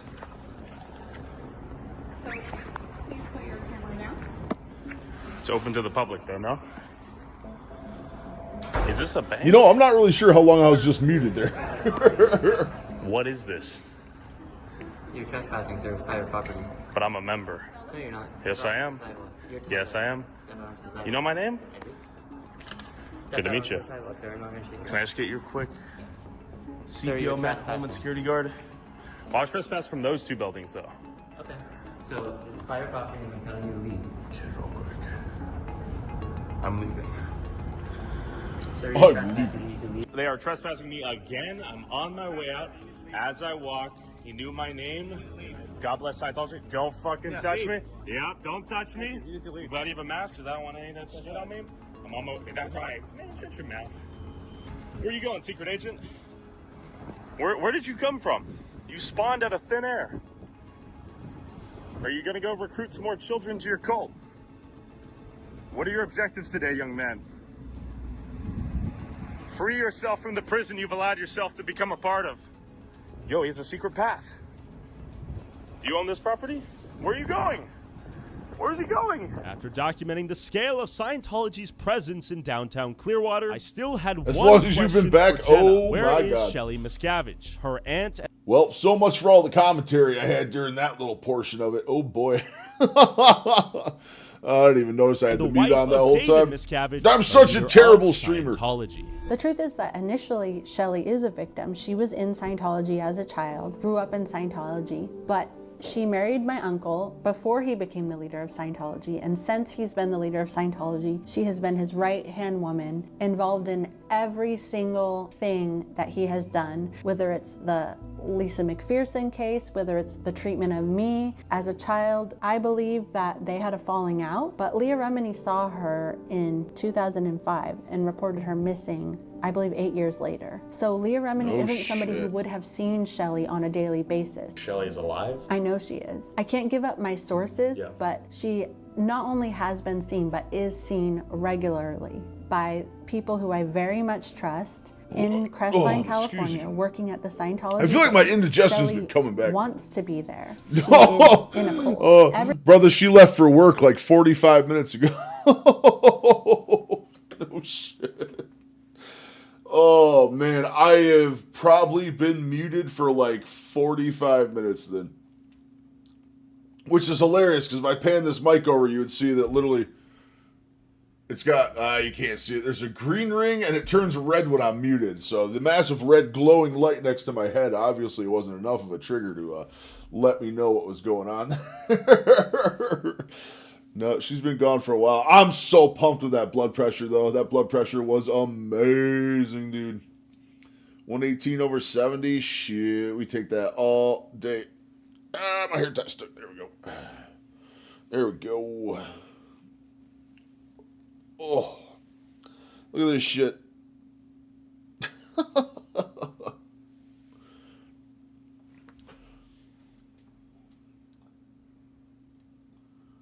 But Ramina? What's Ramina? Or is it more autocorrect? Everyone probably who's an abuser was at one point a victim. Sure. But she is an adult who separated me from my family. She knows everything that he knows. She's a part of everything that he was a part of. And so, yeah, she's not a victim in the same way that we've been thinking, that people think of her as. So I pulled up to Twin Peaks, California myself to see if I could infiltrate the Church of Spiritual Technology, a fortress designed to protect L. Ron Hubbard's teachings in titanium capsules and underground vaults built to withstand the nuclear apocalypse. Could I become the first person to infiltrate and document the inside of this fortress? And was Shelly Miscavige being held as a prisoner here? I am running off of 4 hours of sleep for the last 3 days. Let's go in, see if we can make some magic happen. Maybe we find Shelly. My plan was simple. Sneak in from the forest, jump the fence, and hopefully find the nuclear bunker. Oh, you know them Scientology motherfuckers. There's only bands from a fucking trail cam right there. And escape without being detected. Like, you're nuts if you don't think they got trail cams out there. These people have 800 cameras pointed at everything that fucking moves. And luckily for me, I found this sky bridge connecting one part of the compound to the other. CST is a secretive Scientology organization whose role is to store L. Ron Hubbard's works in almost imperishable form in underground nuclear-proof vaults. Underground vaults, there ain't no fucking way. I had made it onto the sky bridge. It has Shelley Miscavige's cottage tag here.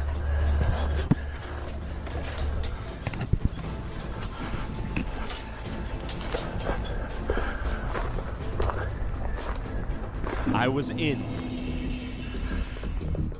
So the cottage where Shelley is just And beyond. a female actress. Oh, yeah. Okay, I remember the scene you're talking about now. Yeah. But dude, I'm not telling you, alone. man, there's all sorts of crazy high-level actors and actresses and all this shit involved with this stuff. It's fucking nuts, dude. It's nuts. Absolute mega cult. Here. And then I saw my first Scientologist in the area.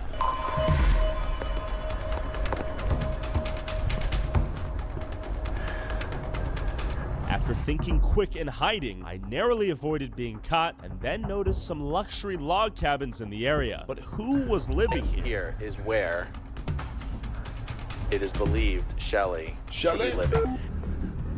Shelley?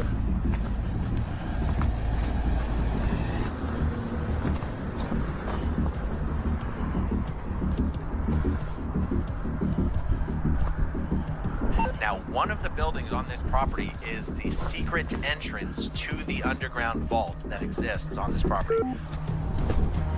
But where was it?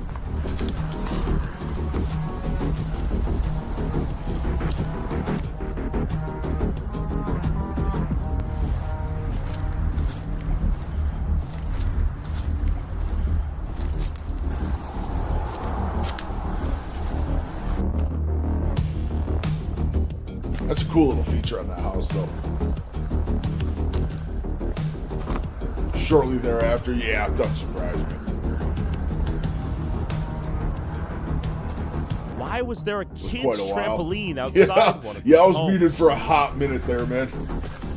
I was commentating that whole time, too, is the worst part. It's going to be a terrible VOD.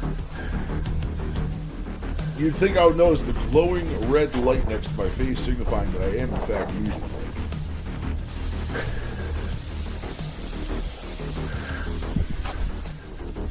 The light was on, but who called this house home?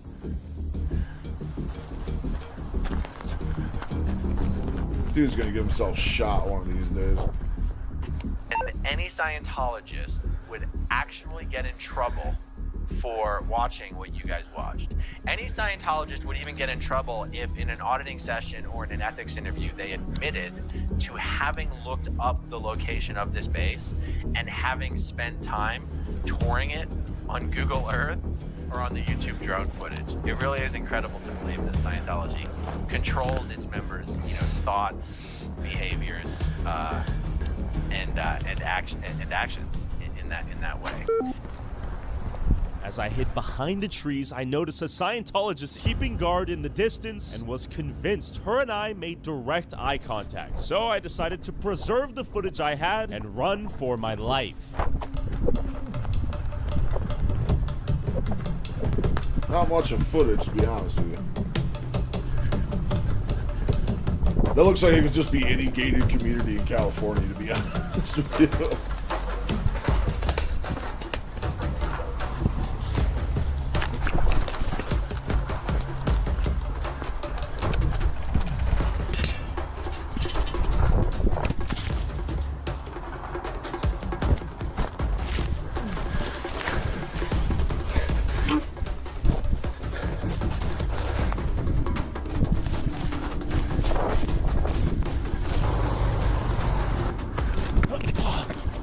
Man, California's such a beautiful state. Why's it gotta be such a fucking shithole out there?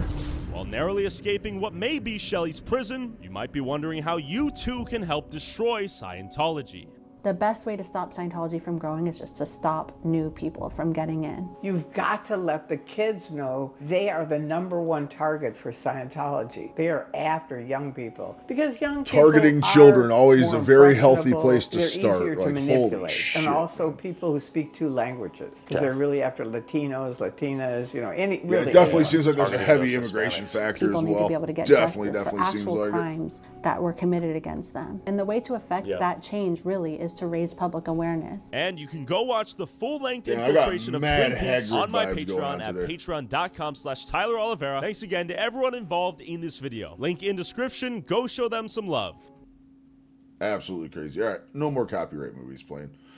We're trying to avoid being copyrighted for one more time. X notifications, what we got? What do we got going on in the world? Pam Bondi, who gives a shit? Alien Omar, who gives a shit? Rest in peace, legend. Uh-oh, who did?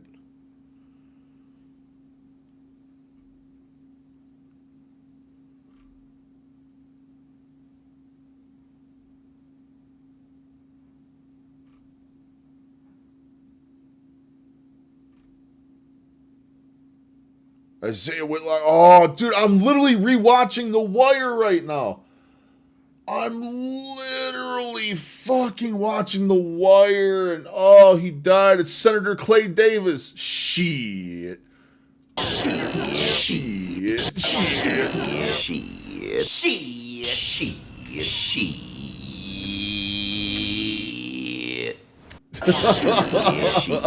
Dude, I am rewatching The fucking Wire right now. It's the only thing I got going on. And once a year, I rewatch The Wire. It's my favorite show of all time.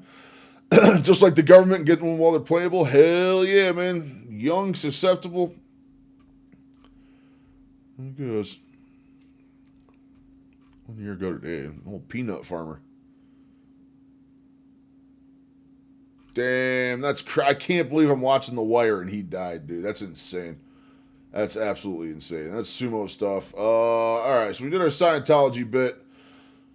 We got Steak and Butter Gal. Oh, we did Loose Skin. So I think Steak and Butter Gal. We got about 18 minutes on this video. 1 cup before 10 a.m. guarantees weight loss. This is looking, I think, about coffee, which is very exciting for me, friends. Very, very exciting for me because I very much want to drink coffee again as soon as I go back to normal carnivore. Major Hagrid vibes. Major Hagrid vibes today. What's love got to do about it? My coach, Raymond Nazon here, and he is an 8-year carnivore who has healed so much, changed so many people's lives now that I can't not pick his brain and talk about the top habits that we both now incorporate every single morning to melt belly fat effectively. So we're going to take turns and share our habits and talk about each one, why it's worth doing, why it's so easy yet so effective. If you focus on just the morning routine, you will. Man, I gotta tell you guys, I'm torn on new stream times. I don't know what to do. I don't know what's gonna be better. Again, I'm looking at either 8 p.m. to midnight and giving up my morning gym sessions. Pliable, yeah. I know what you meant. Autocorrect is just dumpstering everyone tonight, by the way, dude. Bucky's getting eaten alive by autocorrect. Rick is getting torn up by autocorrect. You're getting hit by it, man. Ain't nobody getting spared from autocorrect tonight, man. It's being a cruel mistress. A cruel, cruel mistress. OOC Stream Hub World. What you here to sell, feller? What you pitching today? Kick Robot? Success in both eating patterns, but also. I don't know. What do you guys think on new stream time? We're either going to be moving to noon to 4 p.m. Eastern or 8 p.m. to midnight. I don't know which one's going to be better. I truly don't know which one to go with. I do not know. I doth not know. Starting off with the first habit, and this is really easy, and I'm pretty sure many of you guys are already doing it. Eating a carnivore breakfast, emphasis on the breakfast, as soon as you can after waking. Why is this important? Oh, very important. First of all, front loading is very important with protein meals. Right after waking, I would say don't spend like over an hour before you're actually eating that breakfast. Your metabolism is ready to receive at that point. One of the biggest mistakes people make is starting their day with a carbohydrate-heavy meal like grits, oatmeal. See, well, that's tricky for me because I don't start my day with anything. I get up at 5 or 6 a.m. I'm at the gym within an hour. I fast all morning. And one of the last things I do before stream is eat my meal for the day and call it good. So I've kind of been wondering on this. Should I just start eating in the morning when I get up and then just let myself digest all day? Or should I keep waiting until the end of the day? I'm actually very confused on that one. Very, very confused. Cereal or toast. All of that starch will raise your sugar. This blood sugar spike causes an insulin surge and leads to mid-morning hunger and, unfortunately, fat storage. Instead, if you want to lose weight, you need to front load your protein. Protein, first thing in the morning, is the most effective way to control appetite. Increase muscle, protein synthesis, and trigger thermogenesis, meaning your body burns more calories just digesting it. People that feel nauseous or very stressed first thing in the morning.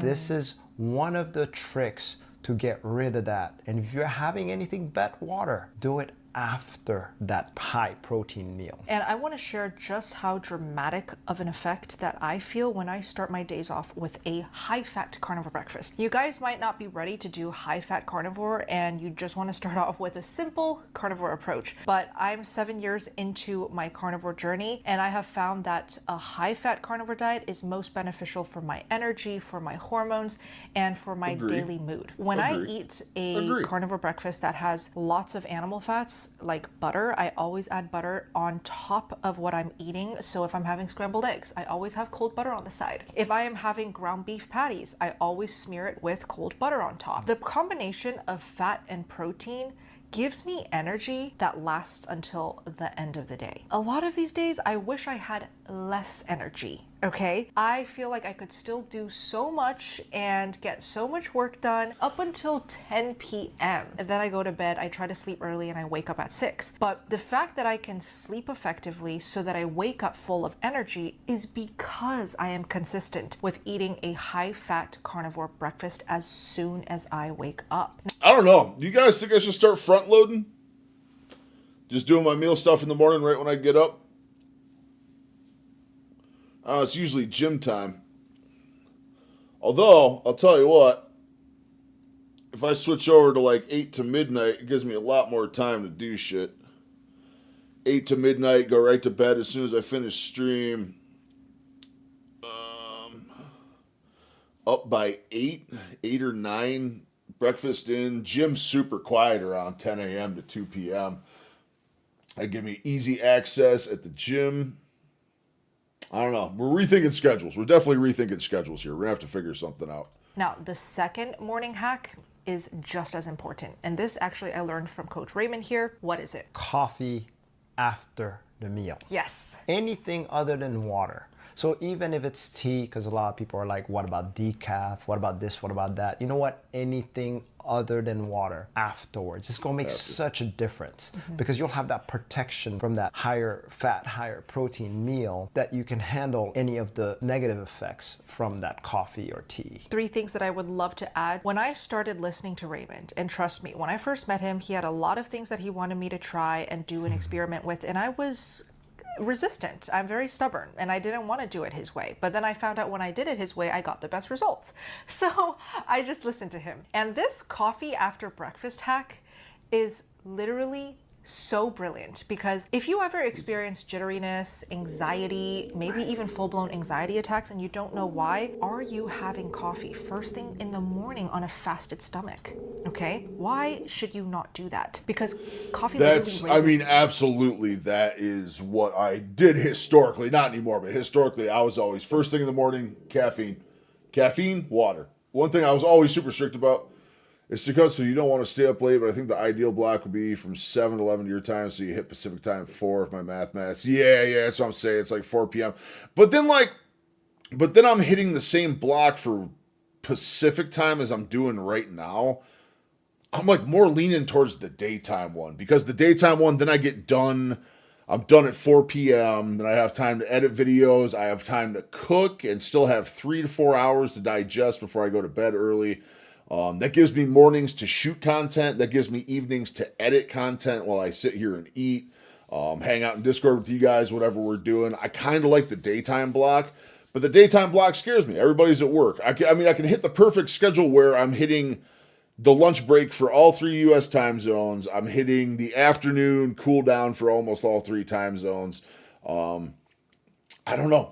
I just had Grok run it through. Grok says, both are good. It leans more towards the nighttime one, but there's far less competition during the day as well. So, I don't know. I don't know. But we're gonna think on it the next day or so. Then Thursday we might try our new schedule. But I don't want to screw anyone out of not being able to see it. But again, that's what the VOD's for. That makes the VOD, the VOD will be accessible at like 4 p.m. every day. So people that do want to watch it later, they have the whole VOD sitting there. I don't know. I really don't know what to do yet. I'm trying not to just pick the best bracket. I'm trying to find what's going to work best for everything I'm doing right now. Because it's all got to start the weight loss. I got to have time to get my weight loss stuff done. I got to have time to cook. I still got to have a day off to do my shopping, my running around, my errands, all that stuff. So yeah, I don't know. It's going to be tricky. It's going to be a tricky one to figure out for sure. Definitely a tricky one. All I know is I don't like this block of time. I know it works good for a lot of you guys, but I don't really like this block of time. I really don't. I feel like the block of time we're in right now is most people are just getting home from the day. Last thing they're doing is turning the stream on. They're worried about cooking dinner, spending some time with the family, spending time with kids, whatever they're doing. I feel like this current block is really, really bad. I feel like this is a really, really bad time to be live. Although our numbers have been growing. We were holding solid double digits last night. We were holding mega double digits last night. That was super awesome. I think last night was honestly one of the best streams we've had. Last night was a ton of fun. We had a ton of conversational people. We had that little cunt from fucking Kick that was advertising his videos. We had fun fucking with him. So, yeah, I don't know. We're going to see what happens. We're definitely going to see what happens. But all I know right now, all I'm sure of is I want to change it, and I don't like this current block. I don't know where to go, though. I don't want to do first thing in the morning. First thing in the morning sounds like a terrible idea. Like doing like 6 a.m. to like 10 a.m. or something. That doesn't sound good either. But I am willing to give up the morning gym sessions. I'd be willing to go back to afternoon gym sessions because New Year's is in 2 days. The New Year, New Me crowd is going to be showing up. They're all going to be there 5 a.m. ripper and ready to go. The next 2 weeks in the gym are going to be utter chaos. But if I go back to 10 a.m., everyone's working. Good man Grok. I'm going to have to talk to him sometime. I talk Gemini and I tell Siri what to do. Yeah, I like Grok. I like Grok just because I have all the paid version of it. I have the pro version of X and stuff like that just because I use all the content stuff. I do got to get the pro level of Instagram here is my next move. X, I can't make waves on X. I don't know what it is. Like every other platform, I'm starting to grow. I'm starting to see a bunch of views. X, dude, everything I post the exact same videos I post everywhere else on X, and I maybe get on average like 3 or 4 views a post. I don't know what's wrong with my algorithm on X, but holy shit, it's bad. It's bad. It's definitely bad. I love Grok though. Grok is great.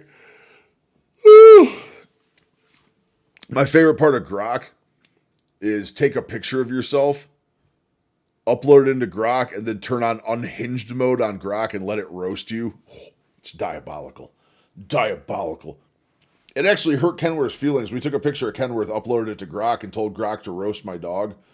It actually hurt his feelings. He got like visibly upset when we were letting it read out the stuff to him. And when you have no food in your system, you just woke up from a 9-hour sleep or a 6-hour sleep. If you have nothing in your stomach and you drink coffee first thing in the morning, your cortisol will shoot up And when it comes back down, that's when you're going to feel the lull, the That's when you're feeling like a grump. grouchiness. If you feel like you are very irritable, it could be because you keep having coffee on a fasted stomach. I hear it all the time. I'm not hungry until lunch. I'm fasting.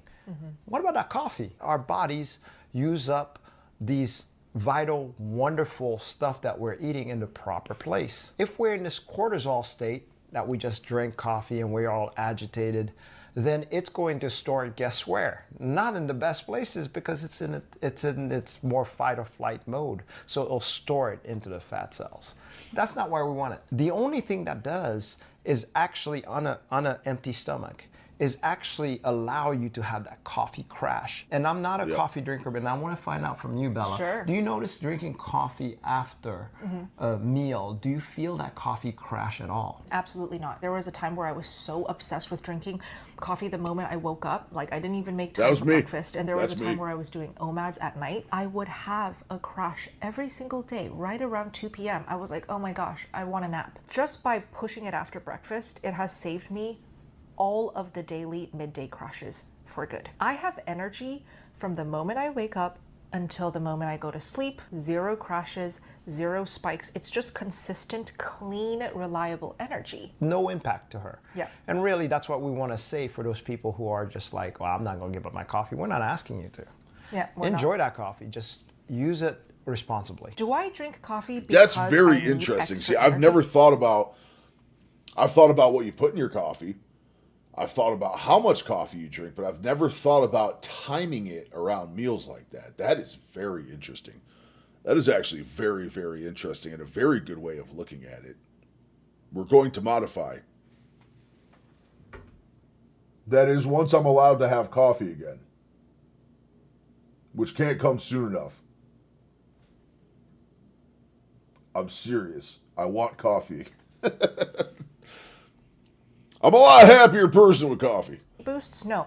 I actually love the taste of black coffee. I appreciate that aromatic coffee flavor so much, and that's why I drink it. I mean, your coffee is pretty watered down.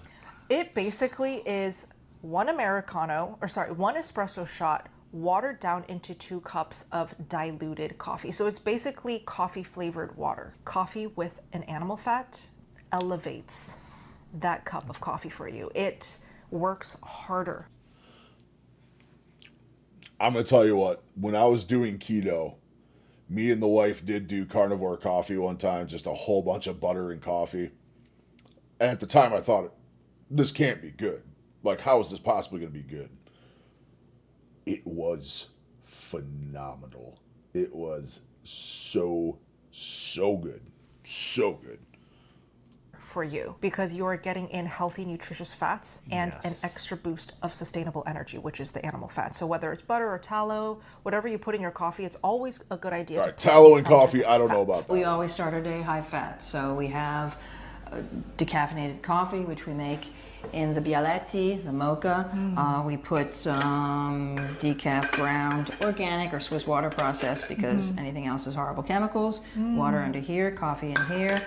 And then we stick it on the burner and it boils up. So you have the coffee here. I have a NutriBullet, you pour it in here. Okay. All right? Yes. And then we add a whole bunch of butter. We add about, for one person, I do 2 tablespoons, 25 grams of butter. Is this Italian butter? Oh yes, Nice. that is very good butter. It changes color where they move the cows. So Looks very depending nice. upon what they're eating, what grass they're eating. So this is about 2 tablespoons, 25 grams. Perfect. I whip might this go back to first doing that on carnivore. because the I egg, might truly. Then I put an egg yolk, because the egg yolk doesn't like it too hot, right? Because then it'll curdle.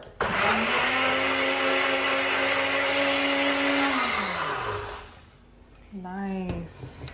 And then I add the egg yolk, which gives it a really nice froth. Don't like the egg whites much, so I just use the yolk. Wow. And then we stick it in, and it whips it.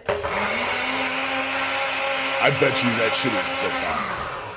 I bet you that shit My is daughter turned me onto this machine. So. Oh, nice.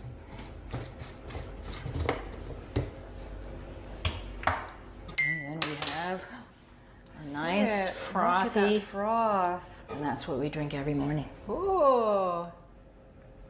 If anyone here She watching didn't even has make already Bella started a a cup. carnivore What the diet, fuck was is that kind of about? new to it, and you are experiencing any of these symptoms, headaches, muscle cramping, lower energy and endurance in the gym or during workouts, it could just simply be an electrolyte imbalance issue. I see this all the time with my there's members, so many all the factors time with with coffee. anyone who starts a carnivore diet for the first time. I do like that though. That's such a good way of thinking about it, is eating it or making sure you have it after your food, after you already got your proteins and your fats and stuff. That's a really good idea.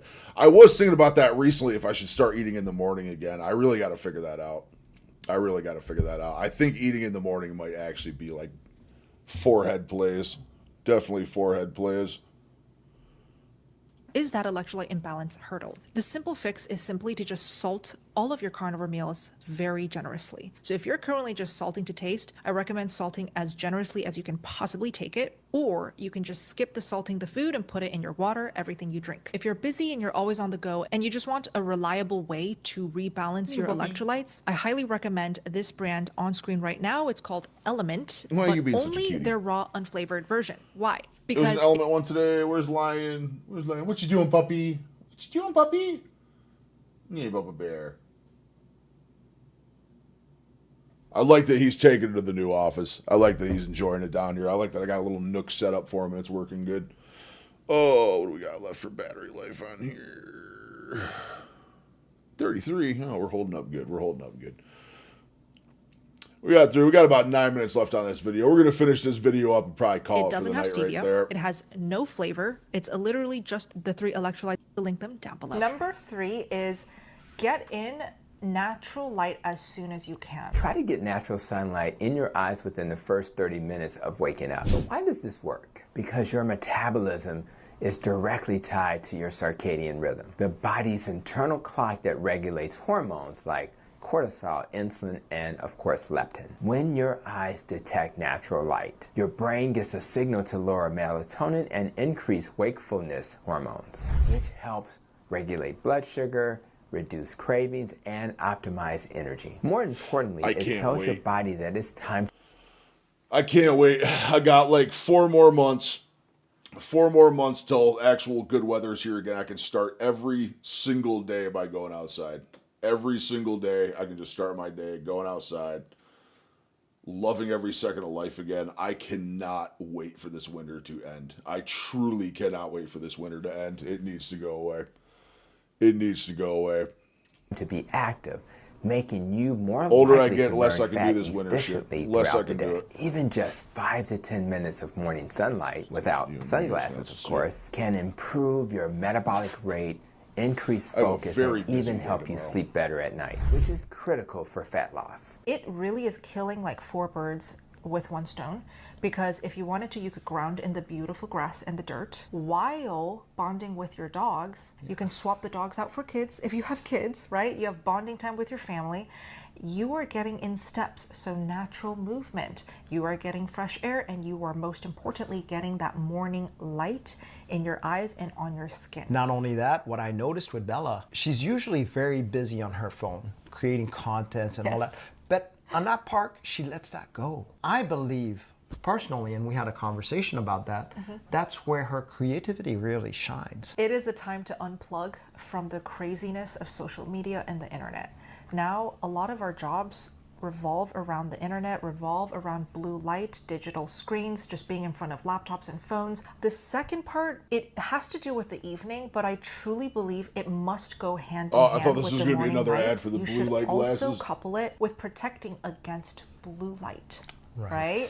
So that's why Raymond always wears his geeky red blue light blockers. Dark red blue blockers gives you maximum protection against blue light. I will stop having my device after a certain time. My time is like right about 9:30. The moment it starts getting dark outside, so you look outside your window, it's completely dark or it's starting to dim in brightness, that is when it's time to pop on those red blue blockers, especially if you continue working on your laptops, even if you're watching TV and Netflix, okay? That So blue Carrie light made all is the very different influencers, babies. Dr. Toy Head your was the sleep. place. Oh, And so dude, I we should bet, be dude. What are you making, protecting like our little sleep bobblehead quality looking at things or what? all costs, because that's when our body truly repairs itself. You get to feel better immediately the next morning, and you get to support your healing. Remember what was it the George Lopez show? I think it was the George Lopez show where every time they did a flashback to when they were kids, it was kids' bodies, but they just used a cutout of their adult heads on the kid body, dude. That was so perfect. That was so perfect. Journey as well. I wear my blue blockers the moment it gets dark outside, and then I try my best to just go to bed early. I actually have these red lights. Oh my god, yes, you know, me that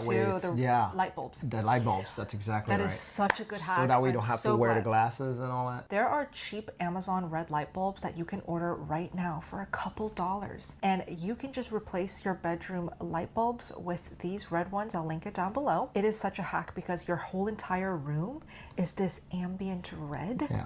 And it just puts you to sleep. This is extra credit. It's not necessary because I know my audience, you guys, I know my community. A lot of people who stumble onto a carnivore diet are people who have a lot of healing to do, are people who are struggling with chronic pain. But if you feel like you can comfortably and easily go on a walk after every single meal, I highly recommend you do it. A nice gentle walk. Bella's not saying go for a jog, nothing like that. It could be 5 minutes. It could be 10 minutes. It doesn't matter.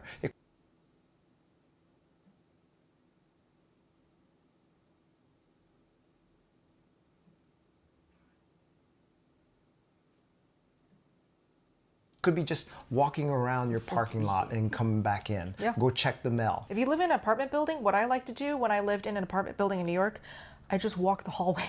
Yeah. I just walk the hallways back and forth. I go up and down the stairs just to get the heart rate up a little. Yes. This helps with digestion so much. Yes. So especially if you have digestive issues, a walk is the best little prescription medication you can give yourself that's free. Now, I'm not saying you need to do an intense workout first thing in the morning, but even just a 10 to 15 minute walk, some light stretching, or body weight exercises can make a huge difference. This works because movement in a fasted state increases fat oxidation, the process where your body breaks down fats like triglycerides into smaller molecules, like free fatty acids, which can then be used as energy by the body, primarily occurring within the mitochondria of your cells. And did you know that your body prefers burning fat as fuel? That's right. Your body prefers burning fat as fuel. And what's cool about that is that fat oxidation also improves insulin sensitivity, making your metabolism more efficient for the rest of the day. And for those of you who have time in the morning, adding in resistance training or short bursts of high-intensity movement like jumping jacks, push-ups, or squats can further amplify the fat-burning effect. And if you're someone who can't work out in the morning, at least aim to walk 5 to 10 minutes. The difference it makes in long-term fat loss is incredible. Last hack, but definitely not least, because this is something that I am most passionate about, is finding your tribe. So in other words, find your community. And you don't even have to go out in your town or wherever you live and find real friends, because I get it. A lot of us are shy. I'm not very social. It's not my comfort zone. That's why I find a lot of peace and passion and fulfillment from making videos for you guys, indirectly, but still for my amazing community, you guys. But I bring this up because you just never know what life will throw your way on any given day. And so if life gives you an extra stressful day, what are the chances that you will continue to choose carnivore meals over your favorite comfort foods like ice cream, cookies, takeout? The chances are very low that you're going to actively still choose the harder decision. And I want to share that Coach Raymond and I have actually worked hard at building the Steak and Butter Gang program for the past 5 years. And we have a tried and tested, proven 90-day program for you to follow if you want guaranteed success. He has already done all the heavy lifting for you by coming up with the weekly guides and calendars and exact eating schedules to follow. All you have to do is show up, connect with your tribe, go to his weekly classes, and enjoy the fruits of the carnivore diet. Enjoy all the benefits that this lifestyle has to offer. I'd love to get in and see the information they got in there. I probably cost a shit ton of money. One of the first stories that moves me every time is Lindy's story. Yes. She started off joining the Steak and Butter Gang 4 years ago with camera off every single meeting, just listening in, being that fly on the wall and staying inspired. And just 2 years down the line, she turned on her camera and told us she lost 500 pounds with a carnivore diet.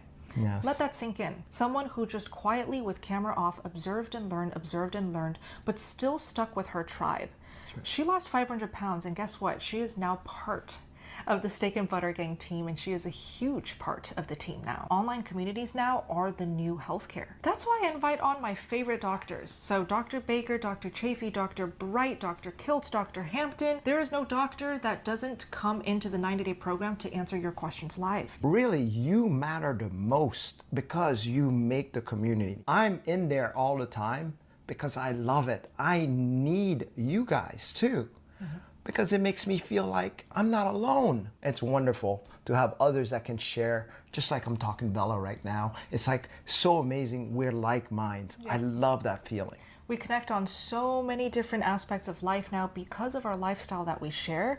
And I invite you guys to be part of the movement. Now, it doesn't have to be mine or Raymond's The Steak and Butter Gang. It could be any one of your favorite carnivore advocates communities. You feel most connected when you interact within the community. When you show up on our Zoom calls and you actually talk to me, talk to Coach Raymond, talk to Dr. Chafee, you feel like you are part of this movement. I'll make sure to link it down below in the description box. January is going to be the most exciting month always of the year, so I wouldn't miss it if I were you. We can't wait to see you in there.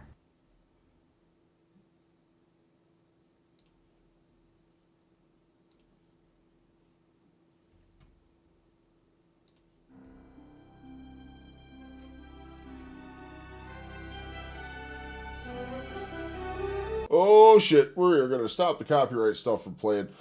Alright, gentlemen. Alright, gentlemen. My friends, that is gonna be it for tonight. I am off tomorrow, so no stream till Thursday. Thursday potentially gonna be at a different time of day. We're eyeballing a couple new time slots. We're gonna figure out what's going on here. But thank you guys so much for hanging out tonight. A little quieter than it was last night for sure.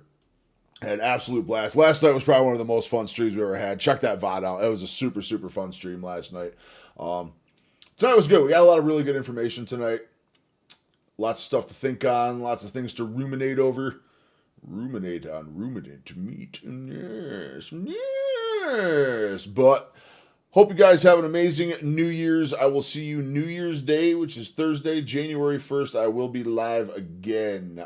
Tomorrow, I will have videos out tomorrow. There will be a video coming out in about 20 minutes. I'll have a short up tonight for you guys. And yeah, that's about it. Thank you guys so much for spending your time with me. You guys, as always, are absolutely amazing. And thank you so much. I will see you guys in 2026.